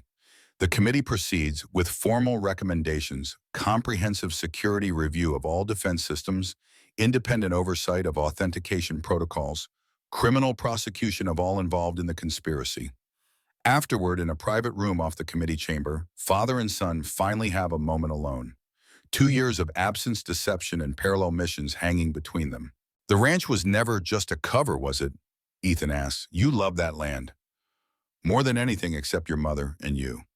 It represented everything worth protecting, family legacy, homeland. Yet you gave it up. Some sacrifices are necessary. Mitchell gave his reputation. Parker gave his life. I gave our family legacy. Because some principles matter more than personal comfort. The Blackstones thought they were patriots too, believed they were protecting national security. The difference is consent. Democracy requires transparency, accountability. Secret power, however well-intentioned, inevitably corrupts. What happens now? Reconstruction. Security systems verified clean of backdoor access. Justice Department prosecutions. Congressional oversight reforms. I meant with us, our family. Robert smiles faintly. That depends on whether Montana ranchers are as forgiving as they are stubborn. The ranch is gone. The land, yes. The legacy continues. You carried it with you, honor duty, perseverance against overwhelming odds. The Morgan inheritance was never about acres and cattle. It was about the courage to stand for what's right regardless of personal cost. General Mitchell joins them, his wheelchair navigated by an aide. Despite his age and physical limitations, his eyes remained sharp with intelligence and purpose. Captain Morgan, your brother would be proud. 25 years completing his mission. Harrison started this fight, sir. We merely finished it. And you, young man, Mitchell addresses Ethan, discovering the vault was supposed to be the beginning, not the end. Harrison designed that first evidence cache as a triggering mechanism, something that would eventually be found prompting final phase activation. You expected someone to buy the airport. Eventually, property never stays abandoned forever. Harrison calculated that someday someone would discover the vault. He couldn't have anticipated it would be Robert's son, a rather elegant symmetry to the operation. Not coincidence, Robert adds quietly. When I heard you'd purchased the airport, I knew it was time. The foreclosure, the bank seizing the ranch, I could have prevented it, intervened financially. You let me lose everything. I gave you the opportunity to find something more important. If you'd kept the ranch, you'd never have gone to Clearwater, never discovered the vault. Mitchell's evidence would have remained hidden. Blackstone's operation would have continued unchecked. You manipulated me, used my financial disaster to advance your mission. I trusted you. Knew when faced with adversity, you'd show the same resilience, the same integrity that defines our family. I'm sorry for the pain it caused, but I never doubted you'd find your way to the truth. Ethan absorbs this revelation. His father had allowed their family legacy to be sacrificed, knowing it would position his son to complete the mission he'd spent decades pursuing. The ranch foreman Travis, my handler, assigned to watch over you after my death, ensure you remain safe while still finding your way to Clearwater. And Mom was her death part of the plan too. Pain flashes across Robert's features. God, no, she was never supposed to be in that truck. The accident was staged, but she decided to join me at the last minute. When the vehicle went into the gorge, his voice breaks. The current took her before I could reach her. My greatest failure, my deepest regret. The raw grief in his father's eyes answers questions Ethan hasn't asked. Some wounds never heal. Some losses never become tactical necessities. She believed in the mission as much as I did, Robert continues quietly. Said protecting the country's future was worth any personal sacrifice. I never imagined she'd pay the ultimate price for my operation. General Mitchell interrupts gently. The committee is reconvening to discuss security protocols. Captain Morgan, your testimony is needed. As Robert prepares to return to the committee room, he turns to his son one last time. When this is finished, all the testimony, all the security reviews, I'd like to show you something. A piece of land I purchased near Crawford Gorge. Not as large as our ranch, but good water rights, decent grazing. Been holding it in trust, waiting for the right moment. You bought another ranch while letting ours go to foreclosure. Couldn't save both our family legacy and the country's security. Had to choose. But I made provisions for afterward for rebuilding. He hesitates. If you're interested in ranchings again, this time without secrets between us. The offer hangs between them, not just land, but reconciliation. A chance to rebuild what deception and duty had sacrificed. One condition, Ethan says finally, complete transparency, no more operations, no more hidden missions. Agreed, I've given enough years to counterintelligence. Time to be simply a rancher again, and a father if you'll allow it. As Robert returns to the committee, Ethan remains alone with the weight of revelation and possibility. What began as a desperate purchase of abandoned property for $700 has transformed into national security consequences beyond imagination. A father lost, then found. A family legacy destroyed, then offered renewal. Outside the committee room, Washington continues its normal rhythms, unaware that nuclear security protocols are being rewritten, defense contracting procedures overhauled, accountability restored to systems compromised for generations. Ethan Morgan came to Clearwater, seeking only shelter after losing everything. He found instead a truth that had waited patiently in darkness for decades. A father who had sacrificed everything for principles larger than family, and ultimately a path toward reclaiming what truly matters, not just land and legacy, but honor and purpose. The final inheritance no one can foreclose. 3 months after the congressional hearings, Crawford Gorge gleams golden in the autumn sunlight. The modest ranch house stands newly completed on a ridge overlooking the water. American flag snaps in the Montana breeze from a pole near the front porch. The Blackstone investigation continues making headlines, each revelation more damning than the last. 3 generations of security breaches, dozens of compromised officials, foreign intelligence sold to the highest bidders, the systematic corruption of America's nuclear command systems for profit and power. William Blackstone awaits trial on charges of treason, conspiracy, and obstruction of justice. His son Marcus has turned state's evidence trading testimony for reduced charges. The family's defense empire lies in ruins. Its contracts suspended its technologies under forensic examination for additional backdoors. Sheriff Diana Reynolds has returned to duty in Clearwater County, her reputation restored after medical evidence proved she'd been drugged and her suicide note forged. The county commissioner officially renamed the airport access road Mitchell Morgan Way in recognition of those who preserved truth when official channels failed. Walter Sullivan recovered from his heart attack, though his health remains fragile. His testimony before the congressional committee filled crucial gaps in the timeline, establishing the pattern of intimidation and coercion the Blackstones employed against potential witnesses. Ethan Morgan stands on his new front porch coffee mug, warming his hands against the morning chill. Behind him, his father adjusts a saddle on the corral fence. Their herd remains small, just 30 head of cattle, but the operation grows steadily. Not the sprawling legacy ranch of previous generations, but something honest built, without secrets or hidden agendas. Travis called. He's accepted that teaching position at the Air Force Academy. Says training the next generation of intelligence officers feels right after all these years in the field. Good for him. Man deserves some peace. Also said the Special Review Committee completed their assessment of the nuclear command systems. Last of the Blackstone backdoors eliminated. New authentication protocols implemented with multiple independent verification channels. Systems stronger for having been tested. Like most things worth protecting. The horizon stretches endlessly before them. Montana's vastness, a reminder of the country they've served in different ways, Robert through decades of covert operations, Ethan through one moment of stubborn determination when faced with powerful forces that would have buried the truth. General Mitchell's coming for the veterans ceremony next week. Asked if you'd introduce him. Still feels strange, being publicly acknowledged for something that was classified my entire career. Country needed reminding that some battles happen in shadows fought by people who never expected recognition. The congressional investigation had revealed hundreds of intelligence officers, military personnel, and civil servants who'd identified the Blackstone threat over decades only to be silenced, discredited, or eliminated. The memorial wall in Washington now includes their names, belated acknowledgement of service beyond duty. You heading into town today, hardware store finally got those irrigation fittings. This afternoon, need to sign those papers at the county office first, making the Morgan Ranch officially a 2-owner operation. The decision hadn't come easily. Ranching partnership represents commitment beyond business. Acknowledgement that father and son would build something together despite the deceptions that had separated them. Cattle prices are rising. Another year like this, we might expand to the north section. One step at a time. Built too much, too fast before. Speaking of building that, reporter's coming next week, the one writing the book about Mitchell's investigation. History needs recording accurately.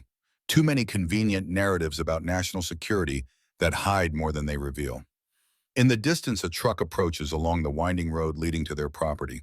Clearwater County Sheriff's vehicle, Reynolds, making her weekly visit. Since the hearings, she's become a regular presence, part of the extended family of people united by their connection to the Blackstone investigation. You ever regret it, buying that airport, opening that vault? Life was simpler before. Simpler isn't always better. Some doors need opening, whatever lies behind them. Even when it costs everything you thought mattered. Helps you discover what actually matters. The land stretches before them. Not the generations-old family ranch lost to forces beyond their control, but something new. Something chosen with clear eyes and full understanding of its value. Like the country they served, imperfect, but worth the effort of continuous improvement. Not the inheritance Ethan expected, but perhaps the one he needed. A legacy built on truth rather than deception. On accountability rather than power. On the courage to open doors that powerful forces preferred remain locked, whatever the personal cost. The ultimate patriotism.